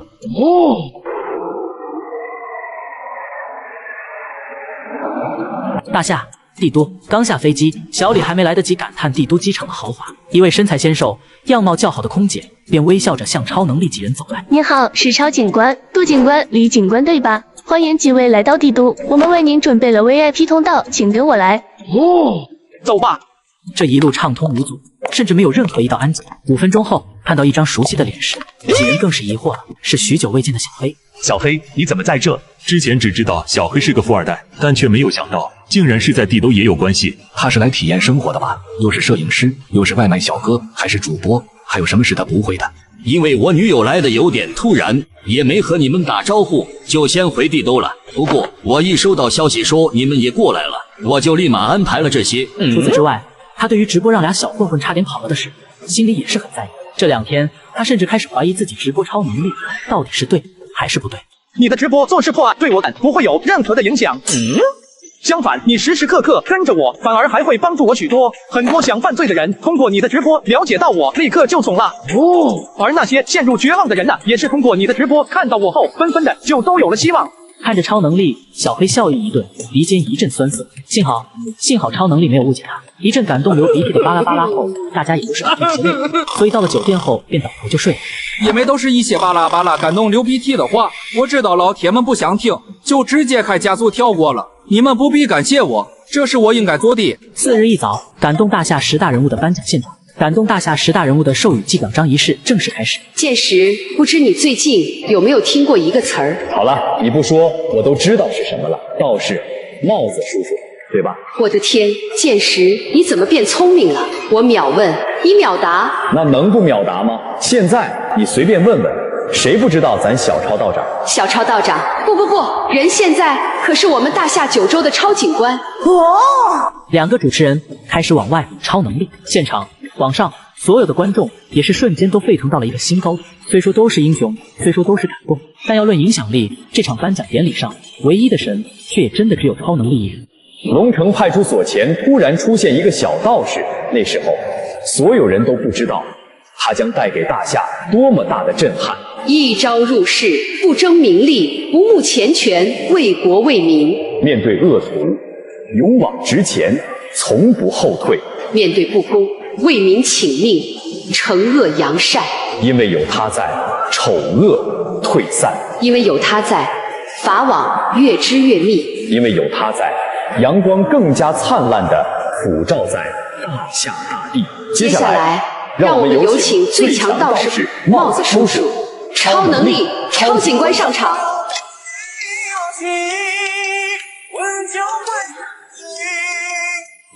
很感谢，此刻超能力换了一身警服，意义什么都不知道，但真的帅啊！看着超能力，主持人也是快要压不住自身的激动。超警官您好，主持人好。您现在穿的是警服对吗？这还不明显？我是作为人民帽子叔叔站在这里的。这话一落，所有大夏人心里的一根弦都被拨动了。靠，超警官这句话说的我真的是浑身都麻了，也不知道为啥，反正现在听到超警官这话，就是感动的不得了。超警官现在也算是又进行了一个转变，更像一个真帽子叔叔了。台下的杜德双眼通红，这是他早就给超能力申请下的警服，可一直以来都没有合适的机会，他实在没想到今天典礼现场的超能力愿意穿上这一身警服。是我失态了，我这边有几个问题想问问超警官。别紧张，你问吧。我们都知道超警官这2天在对黑恶势力进行打击，那么您觉得整个过程中对您而言最辛苦的是什么？对我而言其实没什么最辛苦，不过对其他帽子叔叔们而言辛苦的可就多了，他们这几天可是因为我一个个忙到连饭都吃不上了。今天来参加典礼的台下观众也有帽子叔叔，超能力这番话可谓是说到了他们心里，他们这几天是真的都要忙疯了。超能力也实在是太谦虚了，他其实是最辛苦的。是啊，若是没有他辛苦的一次次列阵巡卫，就算所有帽子叔叔拼了命的行动也没用啊。所有人的目光里都是崇敬，超能力则是有些哭笑不得。导报不服，他一点都不辛苦，辛苦的是作者大大还有等待更新的帖子们，列个阵就耗费了几个小时了，等一集都2天了。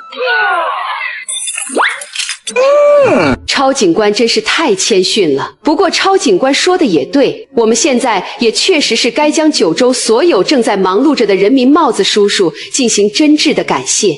而后在镜头前表达了一下对全体帽子叔叔的感谢后，深深吸了口气，主持人也继续问起了他的问题。超警官，这么短的时间内，您就做了如此多让整个国家都轰动的大事，那么我想问一下，在这么多事情里，哪一件具体的事情最让您印象深刻呢？其实在我这里事情没有大小轻重之别，从下山到现在我所做的每一件事情对我的印象都很深刻。如果硬要说什么印象最深刻的话，那么可能不是什么具体的事，那些被我帮助了的人最后对着我所露出的笑，就是我印象里的那最深刻。话落，全场掌声雷动，大家属实是没想到，超能力不但实力强到离谱，情商、话术方面也都是如此的优秀。超警官，您对于将鬼怪真实存在的事情公之于众，有没有想过带来的轰动？我只是诉说我所知道的这世上的真相而已。超警官，您每次施法帮助大家，是否也会对自己的身体造成损伤？那倒不至于，我已经说过很多遍了，我很强的，超级强。大台上，主持人不停地问，超能力便不停地打。对于超能力，大家实在太好奇了，包括国家都太想再往深去了解超能力了，所以这次的典礼上，帝都也是搞了很多破绽。正常的询问进行完，接下来也就该送上奖杯与香花了。此刻竟是出来了一个极高大的男子，看到男子后，小黎等人差点没惊的直接蹦起来。9州2把手何军长，现在竟是亲自现身到了典礼现场。天哪，我没瞎吧？那是何军长来给超警官送奖杯和香花的，竟然是何军长。接下来，让我们掌声欢迎9州军卫何军长为我们的人民帽子叔叔超警官授予荣誉暨民众英雄奖牌授予仪式。在大家的讨论声中，何军长正式来到了超能力面前。而在这时，主持人严颖也是镇定心神，对着超能力开始宣读。让我们致敬每一个推动大夏进步的身影。今晚我们感动大夏，将一份份感动传递。感谢收看今年的感动大夏，我们明年再见。将鲜花和奖杯递给超能力，而后和军长与超能力进行合照。在之后，镜头慢慢拉远，随着片尾曲的播放，今年杨氏感动大厦的颁奖便也就这样缓缓的结束了。帝都感动大厦10大人物颁奖刚结束，超能力等人便也就得到了何军长的邀请。小超警官，咱们9州地位最高的那一位，因为一些特殊问题，实在是脱不开身，你可千万不要因此而误会什么。超能力表示理解。通过这次见面，何军长想要得到2个问题的答案。第一个问题，那就是有没有什么特殊的隐情。对于这个问题，超能力给予大家的回答也真的是很坚决。满级道士的他，真就只是单纯的想做个帽子叔叔。在得到超能力这样的回答后，在场的人都是松了一口气。而后，何军长也是直接锁起了他今天想得到的第2个答案。小超警官，有没有考虑来帝都帮忙？凡事要循序渐进，也要有始有终。好吧，那超警官你就还是先待在龙城，等到什么时候待够了，就来帝都帮帮我们这些老家伙，等你死等的那种。何军长放心，等时机成熟后，我自然会来帝都。然后，何军长等人也都是笑了。最后，何军长又将注意力放到了杜德身上。放轻松，别紧张。这能不紧张吗？您可是大佬啊，仅次于1号的老杜啊。小超警官自从下山就一直跟着你了吧？超警官现在都到龙城刑警大队了，要不你也别一直强留在那小局子里了。我可是听说了，老朱前2年就想让你往上升了，可你就是不愿意。之前不愿意上升，情有可原，现在还不往上升。老杜啊，你是存了心，想让小超警官少一个得力大将是吧？听着这些话，杜德那是赶紧就摇起了头。没有，回去之后我就升，谢谢何军长。看到这一幕，超能力也是不由得就笑了。其属实也是没想到，这最后竟然还给自己解决了这么一项问题。告别了超能力的人，刚下飞机便也就被前来接机的民众包围了。笑着看向激动的人群，本来打算就这样离开的超能力，视线却停在了一处，看着男人，超能力的笑容已经逐渐消失了。超到。